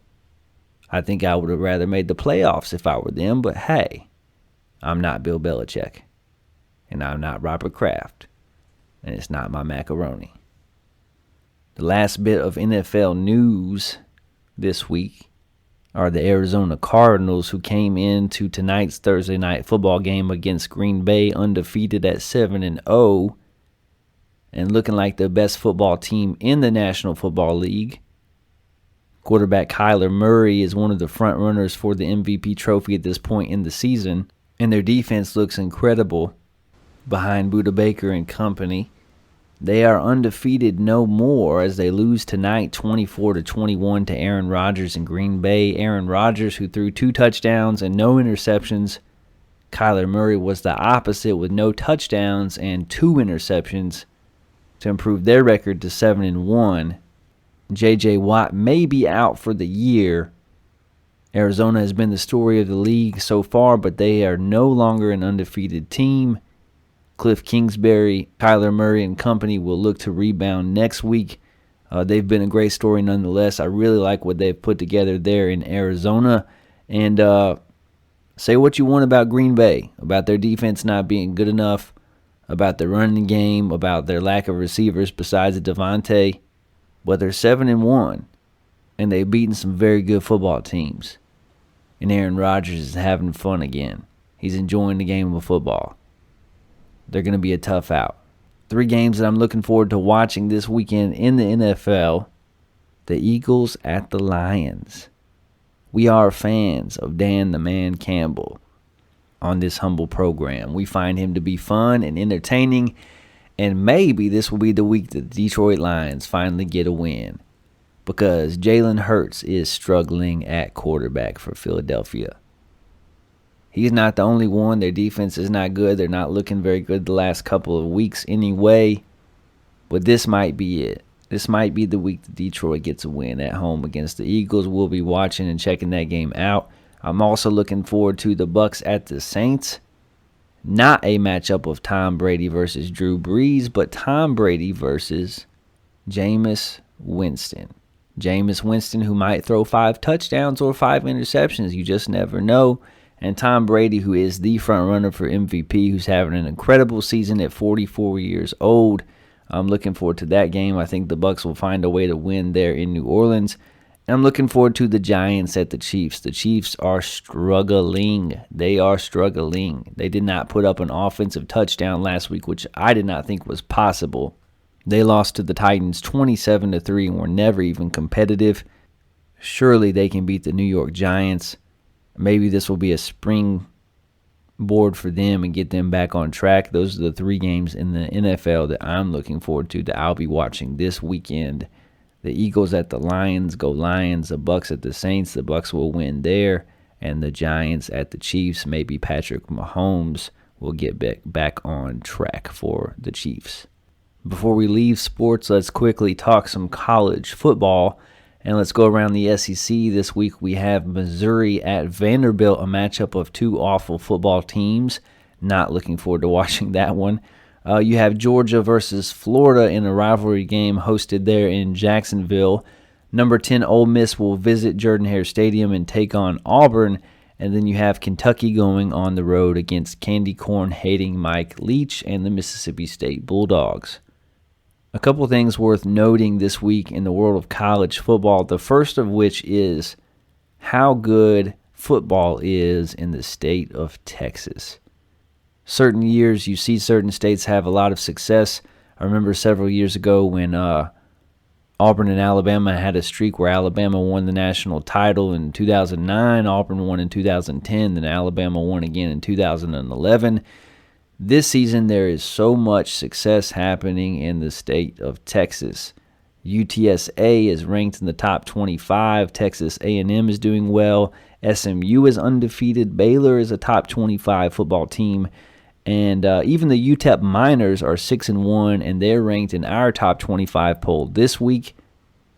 But the team that's not doing well in the state of Texas, the Texas Longhorns, under first-year head coach Steve Sarkisian, they're 4-3. We knew that it would be an adjustment for the Longhorns and Coach Sark. I think that he was the right hire. I expect good things of him in Texas. He'll be able to recruit a lot of 5-star players to that university. But I thought that they would have more success this season. I thought that they would have better play from the quarterback position. I thought that their defense would be more improved than it is. They're struggling. They're an up-and-down football team. They're 4-3 and a long way away from the top 25. And it's not going to get easier for Texas. They travel to Baylor, who has only lost 1 game this year. Dave Aranda has things going there for the Baylor Bears. Look for his name to be a part of conversations in some of these coaching vacancies and searches that are heating up across the country, a part of that coaching carousel that always happens in college football. He's saying he wants to stay put at Baylor, and I don't blame him. He's starting to build something there in short order. A program that was really down, he's turning things around there at Baylor. So a lot of success out of the state of Texas, but none of it for the Longhorns, much to the chagrin of one of our favorites around here, Mr. Matthew McConaughey. All right. Speaking of coach carousel, there's already one opening that we've talked about before on this show, and that's the vacancy at USC. as the Trojans look for a new head coach after finally moving on from the god-awful Todd Helton. No news to report on that front, but there is another opening that has taken place since the last time that we've talked, and that is that at the end of the year, LSU will be moving on from Ed Orgeron. Go Tigers! LSU is not a fan of the direction that they're heading. They had a down season last year, and they're in the position now where they're going to be looking for a new coach 2 years after winning a national championship. That just doesn't happen very often. Several weeks ago, a couple of episodes ago, we called this. We said that we thought that this would happen if they lost to Kentucky, which they did. There's been a lot of comparisons this season from Ed Orgeron to Gene Chizik, who was at Auburn and won the national championship with Cam Newton, but then lost his job a couple seasons later, winning 3 games and losing 9. And it's going to be interesting to see what direction LSU will go. I think a coach like Dave Aranda from Baylor, who is a defensive-minded coach, who is a discipline-oriented coach, who has experience there at LSU in the recent past, would be a great candidate to hire. But I think they want a bigger name. I think they're going to be aiming for guys like James Franklin or Jimbo Fisher. I think that they might take a swing at Dabo Swinney and at least make him turn them down if he wants to stay put at Clemson. And I don't know who's going to wind up at LSU. But it's such an interesting position for them to be in, to be looking for another head coach already. And in a lot of ways, Ed Orgeron was the perfect head coach for LSU because nobody loves the state of Louisiana or LSU football like that man. That man embodies what it means to harness the Cajun spirit. He fits in with the people there. And the people there, most of them even now, a lot of them love him and have love for Coach O. But the administration had problems with Coach O.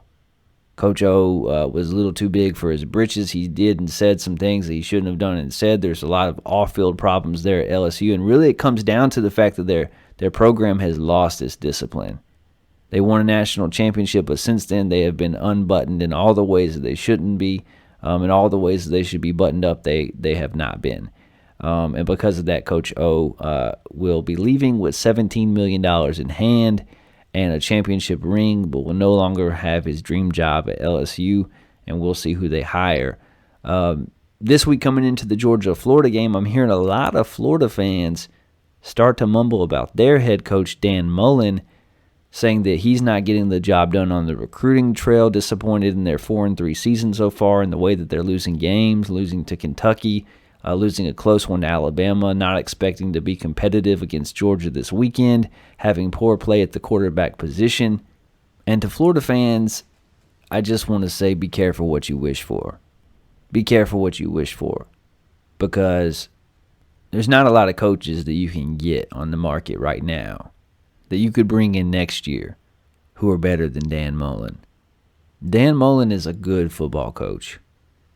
Dan Mullen had you in the SEC championship game last season and very competitive in that game with national championship winning Alabama Crimson Tide. Dan Mullen had Mississippi State and Dak Prescott at one point in time ranked number 1 in the country. The man can coach football. And I get that you're not where you want to be this season. I get that you were hoping for more. But a lot of us saw this coming. And a lot of us knew that this would be a rocky year for Florida Gator football. That's why when we gave our season preview and our breakdown of the SEC East, we told you that Florida would finish 3rd in the East behind Georgia and behind Kentucky. They have more experience at the quarterback position. They have better defenses than you do this season. Does Florida need to fix their defense? Yes.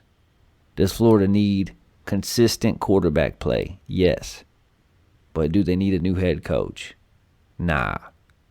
I wouldn't go that far. I don't think the administration will either, but Florida fans, slow your roll. Be careful what you wish for. 3 games that I'm looking forward to watching this Saturday in the world of college football. The first is Michigan at Michigan State. Not only are these two teams rivals, not only do they despise each other, not only are they from the same state and in the same conference, but they're both undefeated and ranked in the top 10. And I expect it to be a close game. I expect it to come down to the fourth quarter. I expect it to come down to the last few possessions. I'm looking forward to seeing which team can hold their top 10 spot and can hold serve in the Big Ten. Also looking forward to watching Florida versus Georgia in Jacksonville for the reasons that we just shared. Simply because Florida is not predicted to be able to compete with Georgia. Because Florida fans are mumbling and grumbling about Dan Mullen and about their season. I want to see how the Gators respond. I want to see who starts at quarterback. Is it the freshman Anthony Richardson? Or do they go back to the upperclassmen? I want to see if JT Daniels is back at quarterback for Georgia, or if it remains Stetson Bennett IV, who's like 5'7", but looks like a Heisman contender when he's on the field half the time. Like he's Doug Flutie 2.0 or something. I want to see how many points Florida scores against that Georgia defense that is the best in the country by far. And then I also want to watch Kentucky at Mississippi State. Because Kentucky is ranked 12th in the country. We predicted them to finish second in the SEC East, and they're on track to do so. But they're playing an unpredictable Mississippi State team. And the offense that you really have to be ready for, and you have to pay attention. You have to be primed and prepped and on your P's and Q's. An upset-minded Mississippi State team at home. This will be a good test for Kentucky to show if they really have gotten over the hump and if they're in the upper echelon of SEC East teams, or if they just got lucky against Florida in blocking the field goal. Have they taken the next step or not? Will their defense show up to play? Will Will Levis have a good game? Will Kentucky turn the ball over? Or will they win in dominant fashion? We put out our In the Shed with Wes Top 25 college football rankings. On Twitter, you can find them there. Follow us at In the Shed 4. We update them every Monday. We have Georgia ranked number 1 overall in the country, Cincinnati 2nd, Ohio State 3rd, Michigan 4th, Alabama 5th, Michigan State 6th, Oklahoma 7th, Wake Forest 8th, Oregon 9th, Ole Miss 10th, Notre Dame 11th, Kentucky 12th, Iowa 13th, UTSA 14th, Texas A&M 15th, Oklahoma State 16th, Coastal Carolina 17th, SMU 18th, Auburn 19th, San Diego State 20th, Pittsburgh 21st, Baylor 22nd, Louisiana 23rd, UTEP 24th, and Penn State 25th overall. What do you think about those rankings? What do you agree with? What do you disagree with? Who would you have ranked higher? Who did we rank too high? Get at us on Twitter at InTheShed4 and let us know. Email the show at intheshedwithwes@gmail.com. Again, that's intheshedwithwes@gmail.com. I think it's interesting that the AP poll is starting to look a lot more like ours the longer we go into the season. Because we had Cincinnati ranked a lot higher earlier on, and now they have Cincinnati ranked a lot higher as well. We had Wake Forest ranked higher, and now they're ranked a lot closer to where we have them. We had Kentucky ranked to start the season, and now they're 12th on the AP poll. We ranked UTSA 4 weeks ago, and now they're ranked in the top 25. We ranked SMU, now SMU is ranked. We chose not to rank Wisconsin at all in our preseason poll. They're 4-3. They're out of the rankings. We told you Texas A&M would beat Alabama, and they did. We told you that Kentucky would finish 2nd overall in the SEC East, and they look like they might. I'm just saying, did we whiff on Clemson? Yeah, big time. Did we whiff on Indiana? Big time. We thought that they would be good. They're terrible. Did we whiff on the Washington Huskies? Yes, we did. We are not perfect. I'm not saying that. But, hey, we're a lot better off than the AP poll. And their poll's starting to look a lot more like ours. And we've told you a lot of correct information when it comes to the world of college football. I'm just saying. I'm not saying, but I'm just saying. One thing that we do every week on the show when it comes to college football is our In the Shed Solid 7. That's 7 games that we pick against the spread. We put these out on Twitter on Friday night as well. And we're aiming for 53% correct, because 53% correct means that we are in the money. On the year so far, after 8 weeks, we are right at 50%. We're inching closer to that 53% goal. Maybe this week will be the week that puts us over the hump. Here are our picks this week. We like Rice minus 2.5 versus North Texas. We like Utah State as 5.5 point favorites against Hawaii. We're going to take the Oregon Ducks with a big number, minus 24 against Colorado. We're going to go Florida State plus 9.5 at Clemson. We think they keep it closer than that. Minnesota as 7.5 point favorites at Northwestern. UTEP plus 11 at Florida Atlantic. And Oregon State minus 1.5 points at California. So there is the information. You should be hearing this on Friday. That will give you time to do whatever it is that you decide to do. That's all for the world of sports. Let's switch to this, the world of the paranormal. And our first story takes us to the woods of Millville, New Jersey. Millville, New Jersey man claims to have befriended a Bigfoot named Kevin. Because what else would a Bigfoot be named but Kevin? Not Francis. Not Maxwell, but Kevin. Bigfoot, does he exist, or do they exist? If they do they exist in South Jersey? More specifically, do they exist in the Minnetonka Ponds area of Millville? It appears a local man thinks so. As a matter of fact, he claims to have befriended a Bigfoot family, including a juvenile apparently named Kevin. The man in question posts videos on YouTube under the name Man of Light.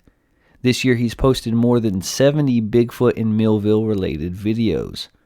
Earlier this year I posted a story about the Man of Light search for Bigfoot in Minnetonka Ponds. I also did my own search for the hairy fellow in Minnetonka Ponds. I came up empty, but Man of Light continues his pursuit of Bigfoot, posting at least one video every couple of weeks. Passion is a good thing. Man of Light is passionate about his Bigfoot quest. In several of his videos, he presents evidence that he says shows Bigfoot, footprints, and more. I've watched a lot of his videos, and honestly, I don't see what he sees, but that doesn't mean that he's wrong. Maybe I just can't see it, and it's there. His latest video reportedly shows a juvenile Bigfoot named Kevin. Again, personally, I'm not seeing it. He also presents an audio clip of Kevin. I do hear the clip, but there's no way to know how authentic it is and whether or not it's the sound of a Bigfoot. So I went to the man's YouTube account and I watched like 5 of these videos. And I'm not saying he's trolling, but hey, he might be trolling. Because it'll be like, video clearly shows Bigfoot in trees. And then you watch the video and it's nothing there. Like, it's nothing there. I've said before, when it comes to the issue of Bigfoot, I am a hopeful skeptic. I hope that Bigfoot is real. It would be really cool. But I don't think this man has befriended a Bigfoot named Kevin. I think this man is taking a bunch of pictures of trees, and then I think he just posts videos of absolutely nothing and says there's a Bigfoot. And even some people comment on it and say, I see it too, or there it is, or how cool. And it ain't nothing there, shawty. It ain't nothing there. Like, I don't know what these people see, what they think they're seeing, but I see nothing. Nothing but some trees and some leaves. And this man talking about some Bigfoot named Kevin. Kevin might be real to you, but if so, sir, I question your view of reality, because I'm not seeing it. Go check it out for yourself on YouTube. Look up Man of Light. Watch his videos. Let me know. Maybe I'm wrong. Let me know, do you see it? Do you see anything in those videos? Do you think he's trolling? Do you think he really believes it? Get at us on Twitter and let us know what you think about that. Our next story in the world of the paranormal takes us to a place that I am completely unfamiliar with, and that is the state of utter silence. That's right, my babies. We getting quiet. We getting real quiet. Inside the world's quietest room. If you stand in it for long enough, you start to hear your heartbeat. A ringing in your ears becomes deafening. When you move, your bones make a grinding noise. Eventually, you lose your balance because the absolute lack of reverberation sabotages your spatial awareness. In this room at Microsoft's headquarters in Redmond, Washington, all sound from the outside world is locked out, and any sound produced inside is stopped cold. It's called an anechoic chamber because it creates no echo at all, which makes the sound of clapping hands downright eerie. The background noise in the room is so low that it approaches the lowest threshold theorized by mathematicians, the absolute zero of sound. The next step down is a vacuum, or the absence of sound.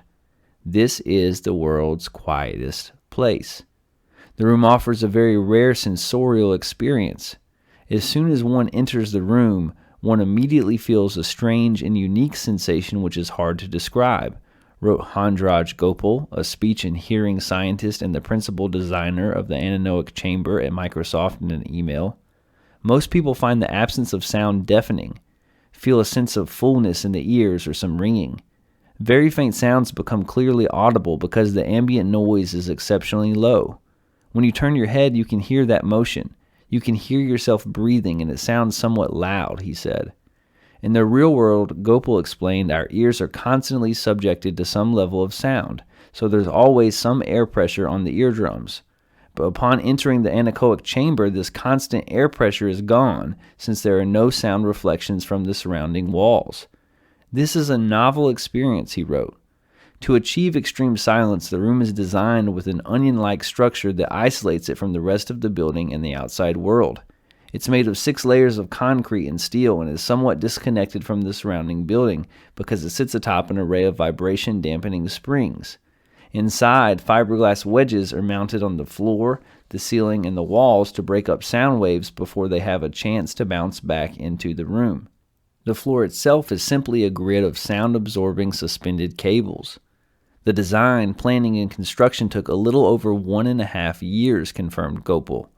I needed a good location on campus where the measured noise levels inside the building were adequately low. I needed to plan the inside of the building so that I could nest the chamber 6 levels deep.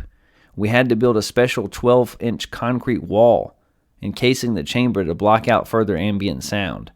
Careful attention was paid to every detail that could conduct sound from outside to inside the chamber, such as isolating the sprinkler supply pipes and the fire alarm sensor, or lining the air supply and return ducts with additional sound-absorbing material. The final result?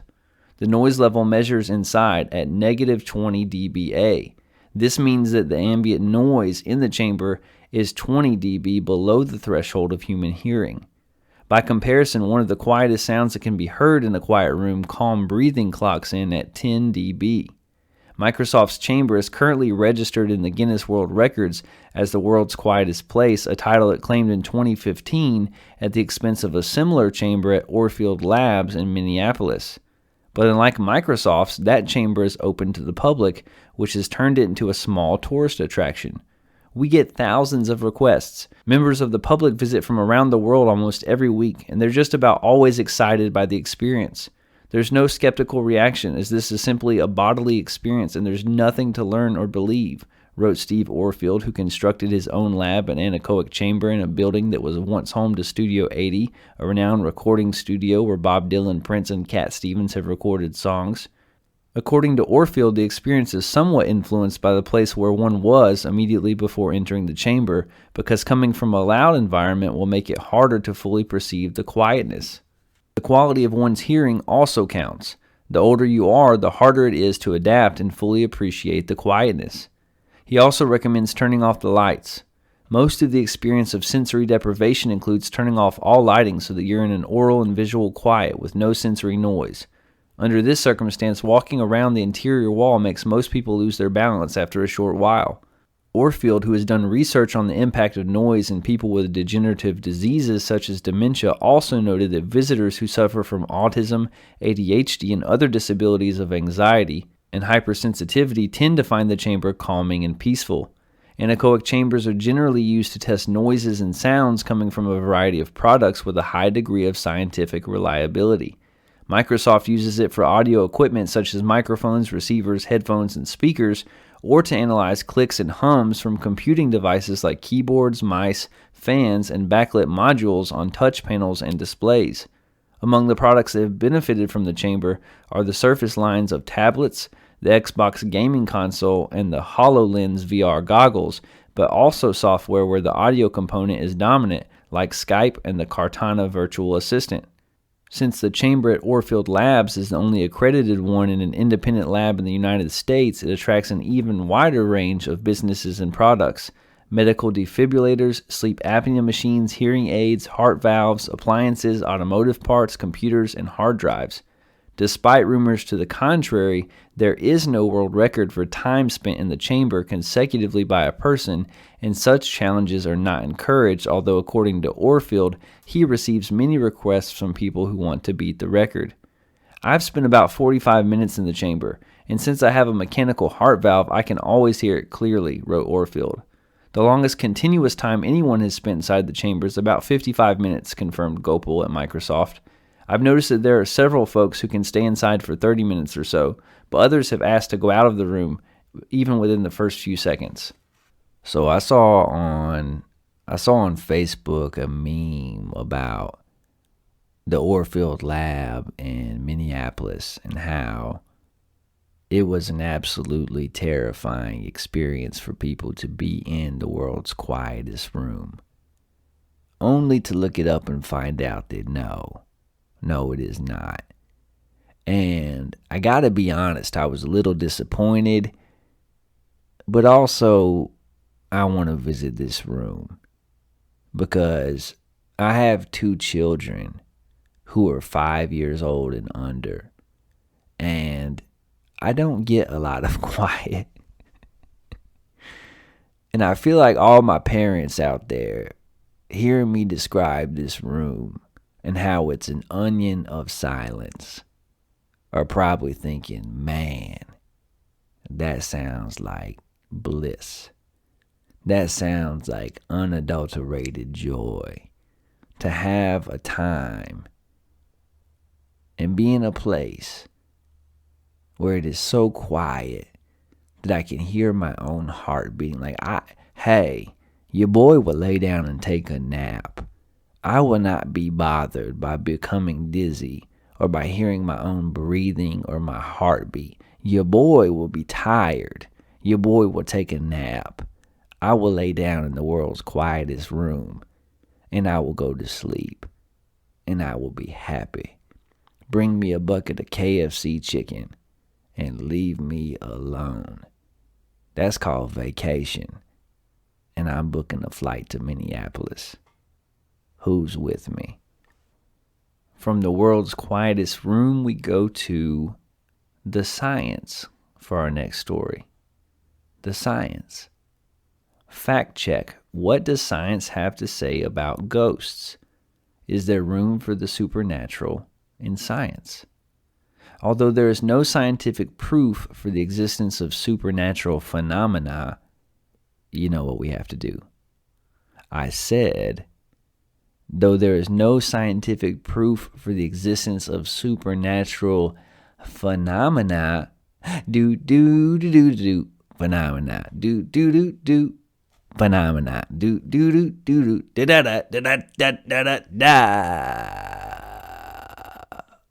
such as ghosts or demons, there are millions of people around the world who believe that these paranormal forces do exist, and many of them even claim to experience such phenomenon in real life. A survey conducted by YouGov in 2019 revealed that 4 out of every 10 people in the United States think that ghosts are real, and a surprising survey from 2021 divulged that 45% of Canadians claim to have used a Ouija board to summon ghosts at least once, while 32% have consulted a psychic. No thank you. No thank you. If you want me to come to a haunted house with you, I will go. I have been on a ghost hunt before. You start talking about pulling out a Ouija board, your boy out. I'm out. I'm outie. I'm outie 3000. Gone. I'm gone. I'm not doing it. I don't play with that. That's not something that I am interested in. It's a big no and a hard pass on the Ouija board for me. So Canada, I hope that you listen to the show, but I disagree with 45% of you, and I'm just going to say that. While there's no proven method or machine by which someone can really recall supernatural forces, to some extent science can logically explain why people feel the presence of unrealistic paranormal energy or beings around them. Based on the laws of science as we know them, ghosts, demons, zombies, vampires, and wandering spirits are just fiction. There's no substantial evidence to suggest the existence of any such supernatural phenomenon in the real world. However, there may be reasons based on science for why people feel they have had a paranormal experience. In the 1980s, British engineer Vic Tandy discovered that infrasound, low-frequency sound that is beyond the level of human hearing, is able to tamper with human senses and can result in feelings of disquiet and eeriness similar to those reported by people seeing ghostly figures, and also similar to what we just talked about in the world's quietest room. Look how those stories go together, and I ain't even read those articles ahead of time. That is the work of the Lord. His findings came from his personal experience of working in a lab that had a reputation for being haunted. Tandy himself saw a grayish spirit. Looking around, he found an extractor fan emitting noise at a low frequency, and when it was turned off, the visions and feelings of discomfort disappeared. Tandy did some further research on infrasound and found that these waves are capable of making humans and animals experience blurred vision, fear, giddiness, and panic attacks, which may be misinterpreted as a paranormal experience. Yeah, but that would make a far, far less interesting movie. Paranormal Experience, Quiet Sounds Edition. Like, I'm not going to see that one, I don't think. After this, Tandy became something of a ghost hunter. In 2001, he claimed that infrasound was also responsible for apparitions and feelings of dread felt in a spooky cellar near Coventry Cathedral, where a number of visitors had claimed to see a female ghost. 3 years later, Tandy also debunked the paranormal beliefs associated with the haunted Warwick Castle of Warwickshire, England. At the end of both of these investigations, the infrasound frequency was found to be the reason behind the occurrence of figures that appeared like ghosts. Research published in the journal Frontiers in Psychiatry highlights that anxiety, sleep deprivation, epilepsy, and other kinds of neurological issues can give rise to the fear of ghosts in an individual as well. Moreover, psychiatrists believe that mentally ill patients are more likely to report paranormal activities around them as compared to others, possibly as a result of suffering from an anxiety disorder. A report reveals around 30% of mental health patients report experiencing some other type of paranormal phenomenon, such as seeing demons at least once in their lifetime during the night. Psychoactive substances such as psilocybin and LSD are able to alter brain functions and can make a person feel like he or she is having a supernatural experience too. Moreover, some bacteria, mold, and fungus may also cause psychosis, a mental disorder that disturbs an individual's ability to perceive reality. The rye ergot fungus has been suggested as the precipitating cause of the Salem witch trials of 1692, in which a number of people were accused of being witches and executed. Victims of rye ergot can suffer from paranoia, hallucinations, spasms, and stillborn children. Other theories suggest that the Earth's geomagnetic field, solar flares, and many other cosmic events may also affect human brain activity. However, no such theory has been experimentally proven thus far. However, sometimes an idea or suggestion is even enough to trigger the visions of imaginary horrors around you. Research and psychological experiments indicate that visual and verbal suggestions can influence the way people perceive their environment. For example, if you're staying in some random hotel for a couple of days, and one day a friend informs you that the hotel is haunted, there's a possibility that from there you begin to feel fear or even experience some paranormal happenings around you. Researchers have demonstrated that verbal suggestion could make people more likely to believe that they're seeing paranormal key bending rather than sleight of hand, and to be more confident that their viewing of psychic phenomenon was reliable. Research has also demonstrated that suggestion and misinformation can distort people's memories of an event, causing them to believe misinformation. Therefore, suggestions sometimes play a major role in shaping human perception and even make people believe in unrealistic things such as ghosts.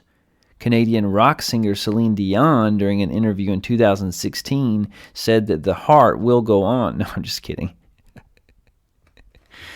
She might have said that too, but no. Celine Dion, during an interview in 2016, said that she often meets with the ghost of her late husband. Similar claims are made by many people around the world who lose someone close to them. But do they really see or hear their deceased loved one? The psychoanalyst Sigmund Freud observed this phenomenon during the early 1900s and called it wishful psychosis, short-term madness of the mind, during which a person doesn't want to accept reality and starts imagining the presence of a dead person. However, the death of loved ones is not the only thing that can make you experience ghosts. Research explains that loneliness, attachment, and childhood trauma are also factors that can lead individuals to believe that they've seen ghosts and spirits. Ghosts, angels, or other imaginary characters may be created by the human brain in order to cope with the feeling of loneliness and loss. There's also an endless number of Hollywood blockbusters that insert themselves into the viewer's consciousness that can range from the classic 80s flick A Nightmare on Elm Street to Dracula and now the Conjuring films. After watching such movies and television shows, many kids and adults too for that matter don't want to sleep alone, and they avoid visiting the dark corners of their own house. A study published in the Global Mass Communication Review suggests that horror movies can lead to nightmares, phobias, anxiety, stress, escapism, and various other psychological issues in young people, and also some really dope podcast segments. So yeah, horror movies. Continuous exposure to such types of content can also affect an individual's behavior and perhaps even cause them to suffer from psychosis. Back in 2000, researcher Corinne DeLelio examined the increase in the paranormal or pseudoscientific television shows that occurred in the 90s. Examples included Buffy the Vampire Slayer, great show, The X-Files, excellent show, Charmed, never got into it, and Touched by an Angel, sappy but I like it, along with films like The Sixth Sense. I didn't know that they was dead. I didn't know he was dead. The Craft and The Others, great movie, The Others, love that movie. She found that the proliferation of paranormal themes in popular culture correlated with beliefs in the paranormal among the general public. People love to experience and explore horror through films, TV shows, and books. Psychologists also believe that horror films and content may be good for OCD patients, as they may enable patients to confront and overcome their fears. However, at the same time, mental health experts also confirm that watching horror movies, especially binge watching, can have adverse effects on mental health. This is partly because when watching a scary movie, the body releases large amounts of adrenaline and other hormones. That's what makes these movies exciting and why I enjoy them so much. This can lead to a heightened activity in the brain, excitement, anxiety, insomnia, and even sleep deprivation, which in turn can make people more suggestible.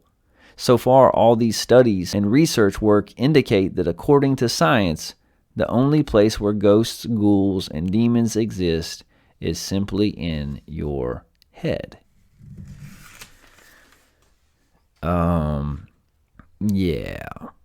See, here's the thing, though. Science does not explain everything. Science is an attempt to make sense of the natural world. But I have experienced and I believe that there are things that science cannot explain and that science does not explain. And frankly, things that it's not meant to explain. That's the whole idea behind paranormal, things that aren't normal. Things that aren't in the normal ordered world. And to me, this idea that if it can't be explained away or proven by science, it's not real or it doesn't exist, is too clean and too simple and leaves little room for wonder and little room for awe and little room for inspiration and for the magical. And that might sound sappy, that might sound silly, but that's just the way I feel. So while I certainly think that there is some validity to that article and to those studies, and I hear what you're saying, big dog, I don't buy it fully. I don't buy it fully. There are things beyond our comprehension, beyond our understanding. There are things that happen outside of the normal, natural, ordered world, and that's why we have the paranormal. That's what we're talking about in this segment. That's why it's part of our news show. And I do believe in angels, and I do believe in demons. I do believe in God. I do believe in a lot of these things that we talk about. And even beyond that, the ones that I don't, I find fascinating and fun to think about. For our last story of the week, we go to the friendly skies of 1971. Unmasking D.B. Cooper. Yeah. The detectives at Sherlock Investigations get strange requests all the time. There was the mysterious disappearance of Captain Jack, an iguana that was stolen out of the window of a ground floor apartment on West 12th Street. Or the elderly woman in Peter Cooper Village who thought that her neighbor was trying to kill her by shooting neutron beams through her kitchen wall. They checked it out. She wasn't. Or the jealous husband in Park Slope. He suspected his wife was cheating on him and with his father. And she was. So the email that came in on March 19th didn't seem that strange. It read, "Dear good people, I would very much like to contact Nora Ephron, movie director of the movie Sleepless in Seattle. I think she would be interested in what I have to say. Sincerely, Lyle Christensen." When Sherry Hart, the Sherlock detective commandeering the email inbox at the time, read the note, her eyes rolled. Oh boy, she thought, here we go again.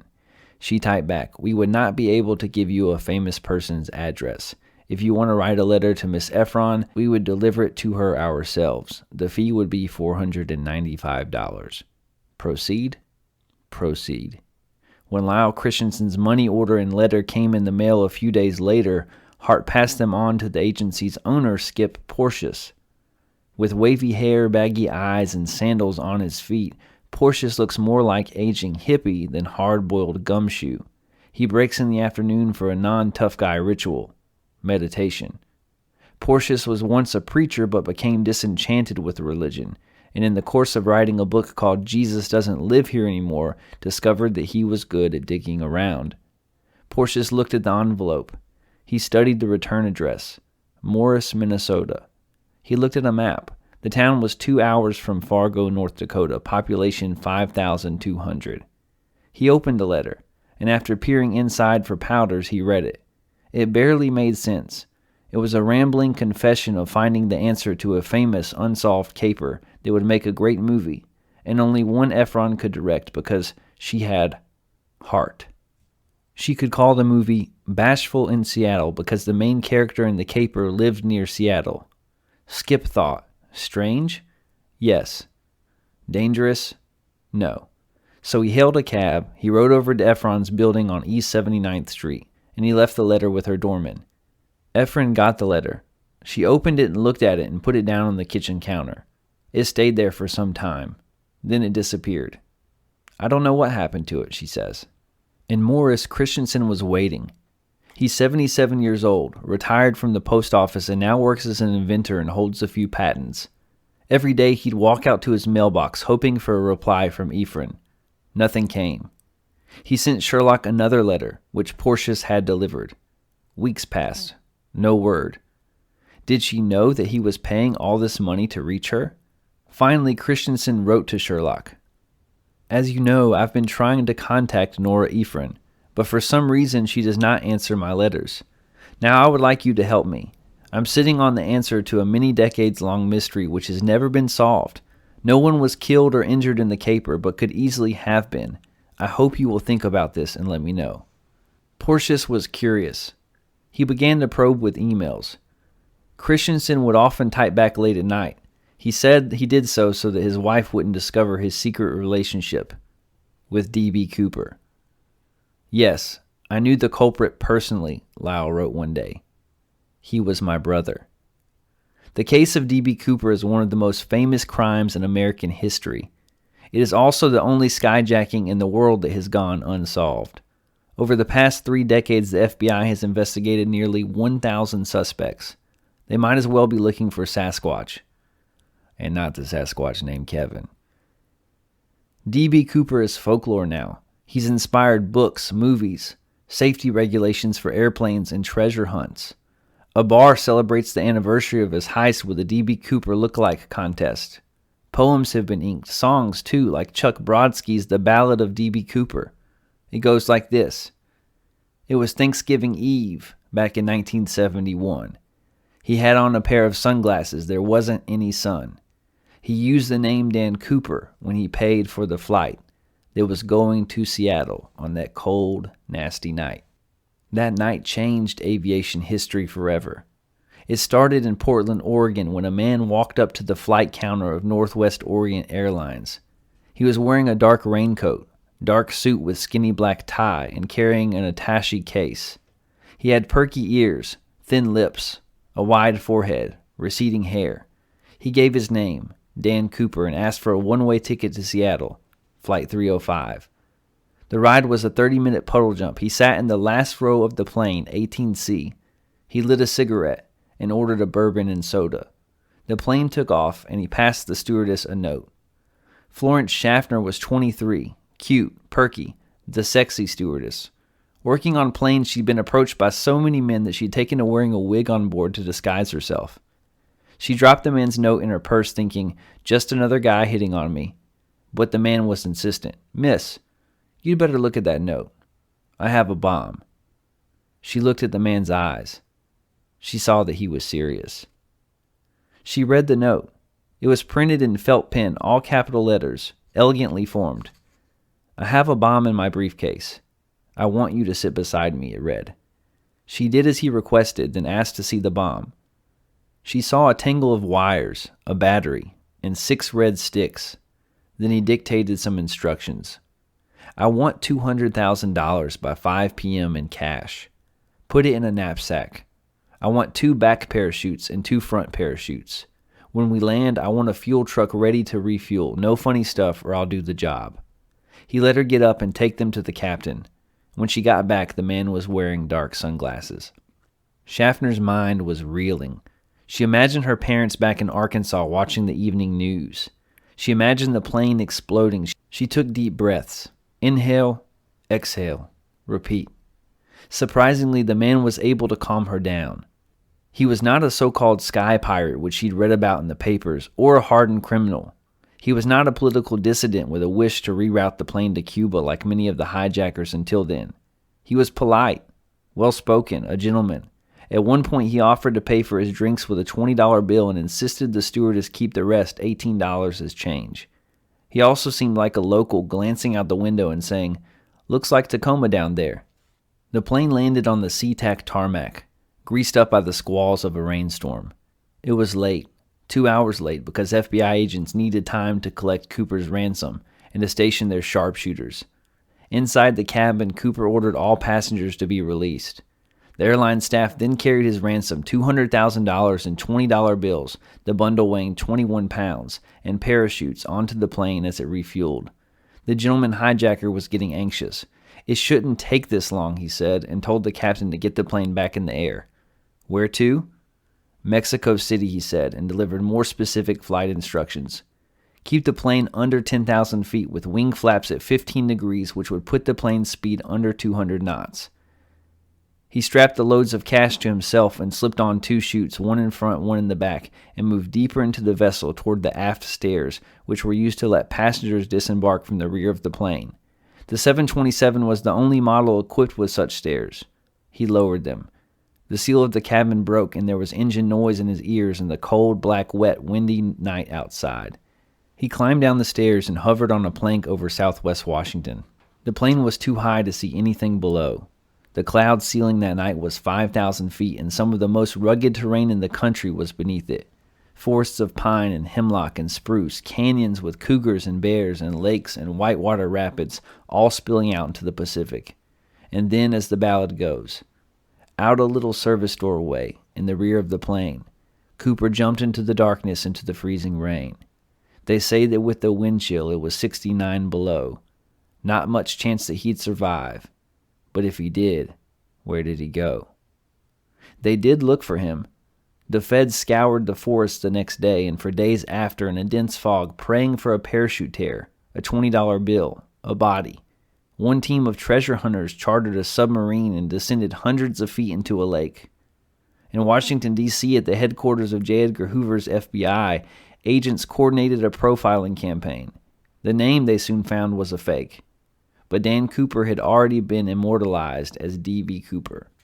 The error happened when a reporter got the wrong first name from a police source and it hit the wires. So what if it was wrong? It sounded good, mythic.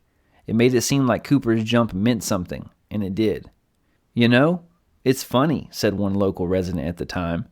Folks are actually pulling for this man. That's all anybody wants to talk about. I hear it all day long. Hope he made it. He deserves it. Hope he gets away with every nickel, like he's some kind of Robin Hood character. He was also anonymous. He was John Doe. He wasn't some wild radical. He was you, or me, or your neighbor. The FBI didn't believe that. There were too many specific traits that Cooper needed to pull off the jump. Cooper knew how to parachute, and in tough conditions. Maybe he'd been in the Army. Better yet, they figured the paratroopers. He was also familiar with planes, 10,000 feet, 15-degree wing flaps, and the area. Looks like Tacoma down there. They also knew what Cooper looked like. They had a detailed sketch that Florence Schaffner helped create. And there was his personality. He seemed rather nice, said Tina Mucklow, another attendant on the flight. He was never cruel or nasty. He was thoughtful and calm. Suspects came and went. 5 months later, Richard McCoy, a former Sunday school teacher from Utah and a Vietnam helicopter pilot, jumped out of a plane over Utah with $500,000 ransom. He was snatched by the FBI a few days later with $499,970 still in a cardboard box. McCoy told the feds he wasn't Cooper, but they didn't believe him. He was sentenced to 45 years in prison. Then he escaped using a fake gun made from plaster of Paris stolen from dental supplies and led a crew of convicts through the prison gates with a garbage truck. When the feds found him again, there was a shootout. McCoy was killed. In 1980, some of Cooper's money surfaced. A boy found $5,800 in decomposing 20s buried in a bag a few feet from a river. The FBI searched the area again, hoping to find more bills, or better yet, a body. But they found nothing. The next major suspect was Dwayne Weber. Just before he died in 1995, Weber's wife claims he told her, "I'm Dan Cooper." The feds eventually collected fingerprints and DNA samples, but the case remains open today. The Cooper file is now a morgue of dead-end leads. It sits buried in the basement of the FBI's Seattle field office and occupies several shelves and long rows that open and close by spinning back plastic wheels. The belief among agents working the case now is that Cooper died in the jump. The conditions were simply too brutal to survive, and the 20s would have blown away. When a new tip arrives in the mail, the feds typically shrug it off and file it away. One of those tips that came in was from Lyle Christensen. In fact, he claims he told the FBI about his older brother several times. "Dear good people," a copy of one of his letters written in November 2003 begins, "Here's the story of how I began to suspect my brother was D.B. Cooper. He was watching TV one night," he told them, and flipped on the show Unsolved Mysteries, which had an episode about the Cooper case. "I sat up in my chair," he wrote, "because my brother was a dead ringer to the composite sketch of D.B. Suspicious, he read up on the case. There were so many circumstances that I became convinced that my brother was truly D.B. Cooper.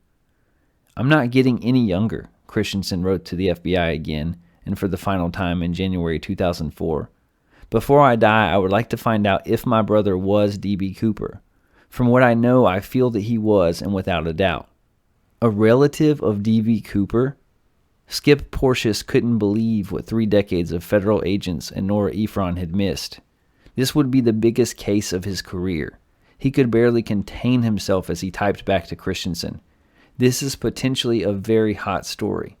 He wanted facts, basic stuff, full name, age, social, address. Lyle wrote back later that night, "Kenneth Peter Christensen, born October 17, 1926. deceased July 30th, 1994 from cancer. Lived in his own home in Bonnie Lake, Washington. One could see Mount Rainier from there. Social Security number 473-303599. He retired from NWA as a purser. His employee number 33983. Lyle also dropped a few photos and documents in the mail and began to tell Skip about his family. They grew up on a farm with cows and pigs and tractors and chickens. This was during the Dust Bowls of the Great Depression. All of us kids did not get lots of hugs when we were growing up, and we missed a lot because of it, Lyle says. I think it made us a little bashful and made us long for the hugs. Our folks were so busy. Pa in the field and Ma cooking, sewing, washing clothes, canning, gardening, and also helping with the harvesting. For fun, they went to the county fair, where his father once took on a prize fighter and earned $100 by lasting one full round. Lyle and Kenny watched as their dad was paid out in 5 $20 bills. Kenny could never forget those $20 bills, Lyle says. That was a lot of money during the Great Depression. Their father also invented things.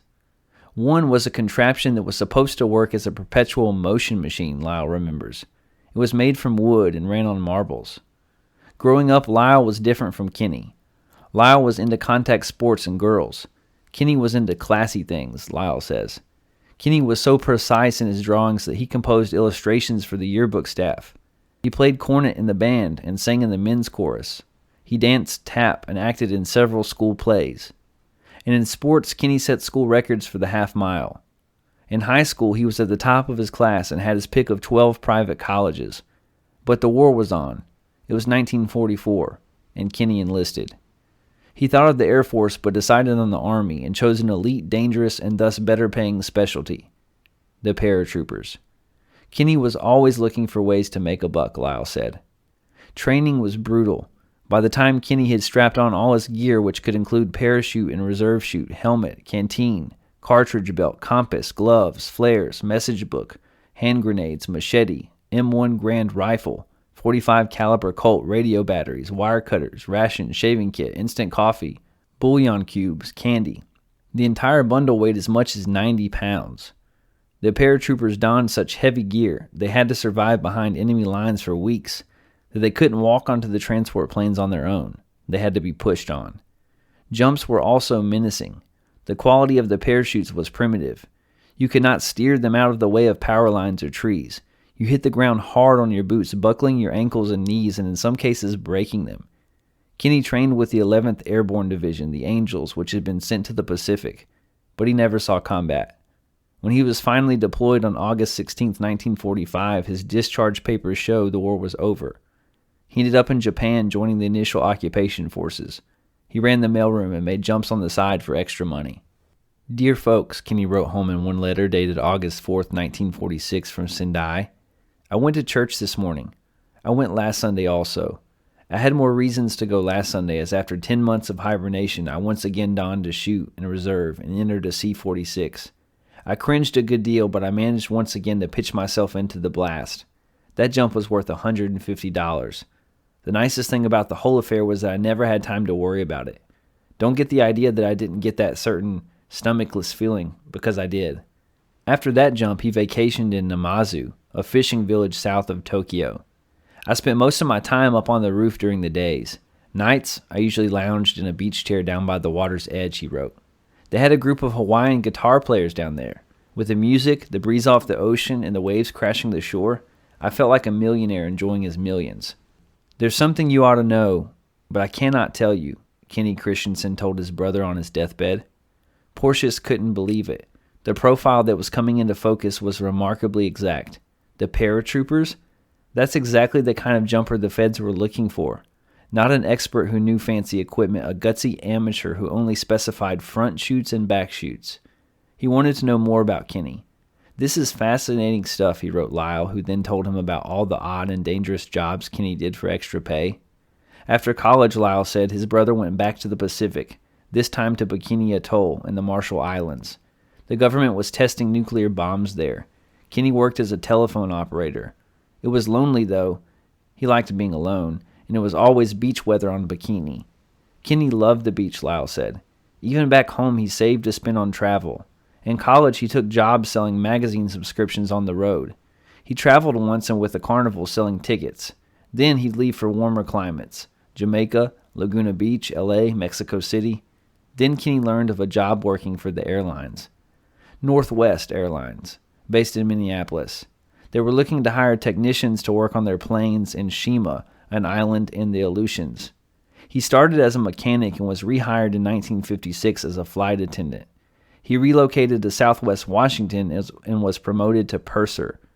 This means $50 extra monthly pay and dealing with customs and immigration agents and managing the plane's money.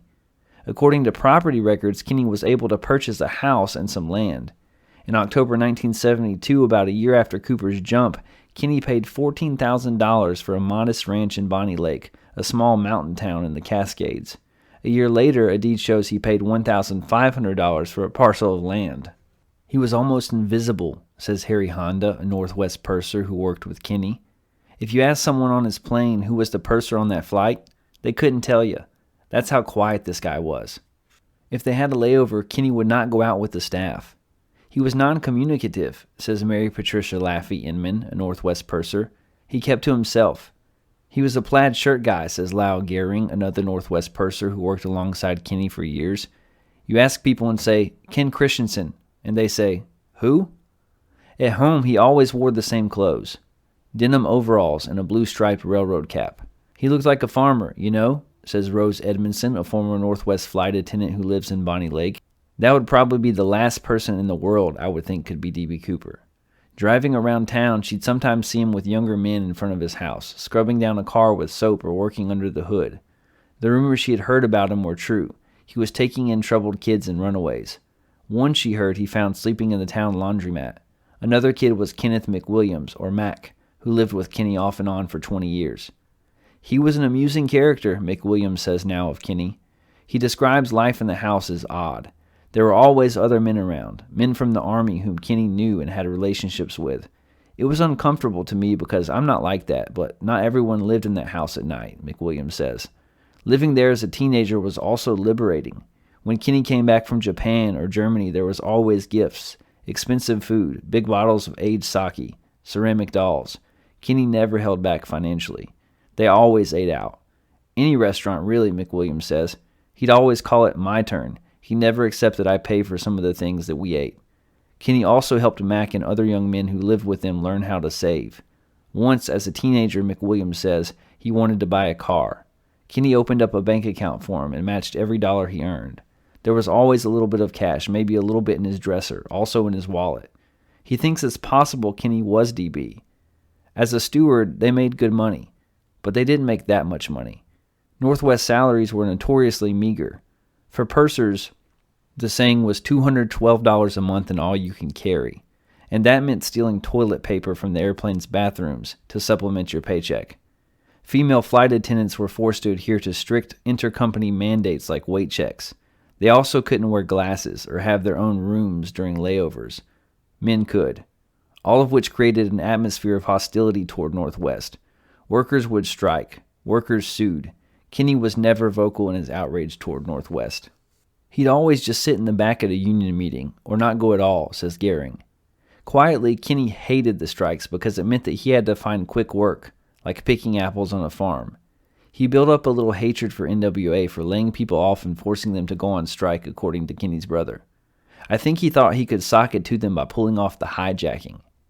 When the package of photos from Morris arrived in the mail, Skip looked at Kenny Christensen for the first time. It was uncanny, really, Skip says. He looked just like the sketch. He had more questions for his brother. Did Kenny ever make extravagant purchases? Only his house and some land, Lyle said. Did Kenny drink bourbon? Yes, Lyle said. Kenny loved bourbon so much that he collected bourbon bottles. Did he smoke? Yes. It all added up. There was a wealth of detail, a full portrait of a man who possessed so many of Cooper's traits. A polite, quiet paratrooper with a secret life. Still, there was no concrete testimony, nothing direct. Then Lyle told him about a conversation he had with Kenny when his brother got sick with cancer. Lyle suspected the cause was radiation he'd suffered at Bikini Atoll. On his deathbed, Lyle remembers his older brother pulled him close. He then said something that didn't make sense to him then. It does now. Kenny said, "There's something you should know, but I cannot tell you." Lyle didn't want to know. "I don't care what it is you cannot tell me about. We all love you." One of the only living eyewitnesses to the Cooper case is Florence Schaffner, the stewardess who accepted Cooper's note. She now lives in Lexington, South Carolina. "One Sunday last month, we had lunch at Lizard's Thicket, a local chain in Columbia that serves fried chicken for brunch. Flo, as she calls herself, has frosted blonde hair and deeply tanned skin. Her hands were shaking on the table. Just thinking about the Cooper case makes her nervous," she said. She was never the same after Cooper's jump. She took a month off and went to live with her family back in Arkansas. She also became paranoid. If Cooper was living, she feared that he'd come after her, eliminate the witness, you know. She'd look under her car for bombs. She'd turn her keys over really slow when starting her car. Over the years, the FBI has shown her photos of dozens of suspects, and she's yet to identify any of them. I brought the photos of Kenny Christensen, and she spread them on the table. She zeroed in on the passport photo all blown up. She rubbed his features on the page. The ears are right. She moved to the lips. Yes, thin lips. And the top lip, kind of like this, yes. Then the forehead. A wide forehead, yes. Then the hair. Receding, yes. The two areas, yes, sort of like this. She was pushing down on the photo hard now, rubbing the image like a charcoal drawing. There was more hair, though. The eyes? About like that. The eyebrows? Yeah, about like that, too. The images were closer in resemblance to Cooper than any of the suspects she had ever seen, she said. But I can't say for sure. We got up from the table. "I think you might be onto something here," she said. The definitive expert on the Cooper case is Ralph Himmelsbach. He was the FBI's lead agent on the hijacking for 8 years. He's now retired and lives on a farm in Woodburn, Oregon. He's got a metallic white mustache trimmed just so, and bushy eyebrows that curl into a wave. I wanted to see what he thought of Kenny as a suspect, and one afternoon this summer we sat outside on his patio. A plane passed by. "That's an AT-6 Texan," Himmelsbach said, looking up. "A North American AT-6. Himmelsbach knows planes, and he lives to fly. I asked him if he'd ever investigated anybody who worked for Northwest Airlines. "No," he said, and explained. "We had an awful lot of suggestions by people that said, I think it's an inside job. It's inconceivable for several reasons. The most obvious, if you know anything about airline procedure, is that it is not possible for a conspiracy to form because the individuals are not in charge of what flights they're going to go on." "But what about a lone employee?" Himmelsbach ruled this out also.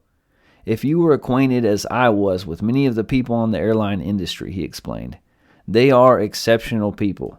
They are head and shoulders above the standard and the values and the character of normal average Americans."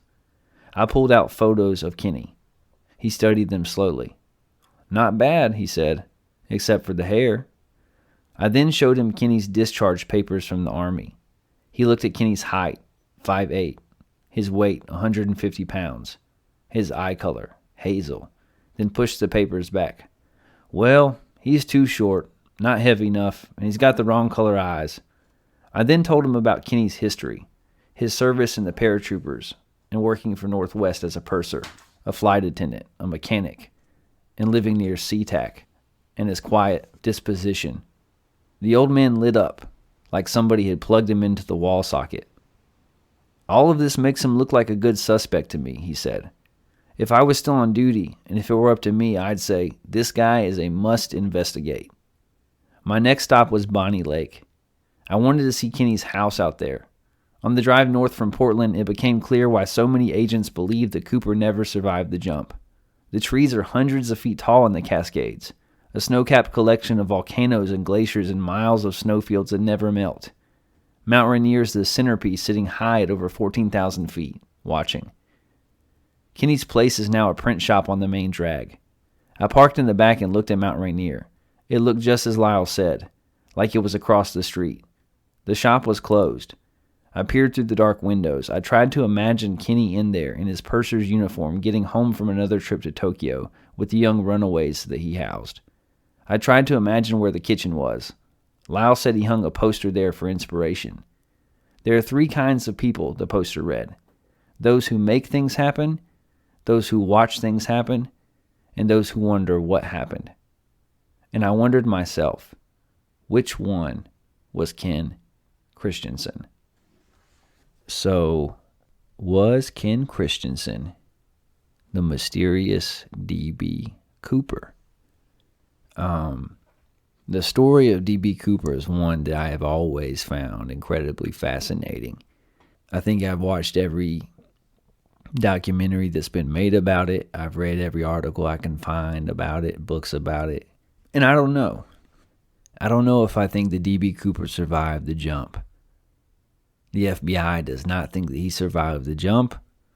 It would have been incredibly easy to have hit a tree and taken a hard fall, or to have frozen to death, to landed in water, become hypothermic.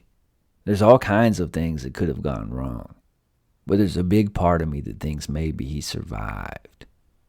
And I've always wanted to go out into that area and go on a treasure hunt, almost like they did on Without a Paddle back in the day, and hopefully have better results. But I've always wanted to, just for fun, go hiking and camping in that general area and go on a treasure hunt. It's on my bucket list. Maybe I will one day. But was Kenny Christensen D.B. Cooper? What do you think? Email the show and let us know. Get at us on Twitter. Who do you think was D.B. Cooper? If you've kept up with the case, if you've followed along, what suspects look good to you? We'll follow up in the coming weeks with other possibilities of who could be D.B. Cooper. But I know that article was long, but I thought it was really well done, really well written, really interesting, and it made a compelling case for Kenny Christensen as D.B. Cooper. I think he's just as good a candidate as any other. I think there's a lot of things that line up. Him being a paratrooper, his experience, the fact that he didn't make a lot of money, but that he was able to purchase a home and land outright. The fact that he took all of these trips and did all this traveling. The deathbed confession. Somehow there's like 6 or 7 people that have made deathbed confessions. When I am on my deathbed, if I know that I am, I too will confess to being D.B. Cooper. Even though your boy wasn't alive back then, but I'm just saying. But who was D.B. Cooper? One of the best and coolest unsolved mysteries in American history. This mysterious airplane hijacker from 1971. And we still don't know. The FBI still doesn't know. The CIA still doesn't know. No one knows the true identity of D.B. Cooper. And maybe Lyle Christensen is correct. Maybe D.B. Cooper was his brother. But also, possibly not. That's all for this week. You don't have to go home, but you can't stay here. I can't either. It's back in the house and out of the shed for me. Thanks again for listening to episode 26. Make sure to subscribe, like, share, and review. It really does help. If you have any paranormal experiences, opinions about sports or politics that you'd like to share, you can email the show at intheshedwithwes@gmail.com. Again, that's intheshedwithwes@gmail.com. I might even read them on air. Look for us on Spotify, Stitcher, Apple Podcasts, iHeartRadio, or wherever you listen to podcasts. And make sure to follow us on Twitter at InTheShed4. Tune in again next week when we'll hit the headlines, talk some sports, and take a look at the Wisconsin UFO that delivered pancakes. This has been In the Shed with Wes Anderson, the best news show in the land covering politics, sports, and the paranormal. Have an adventurous and fulfilling weekend. I'll catch you tools later. Peace out, Boy Scout. Meemaw, we made it!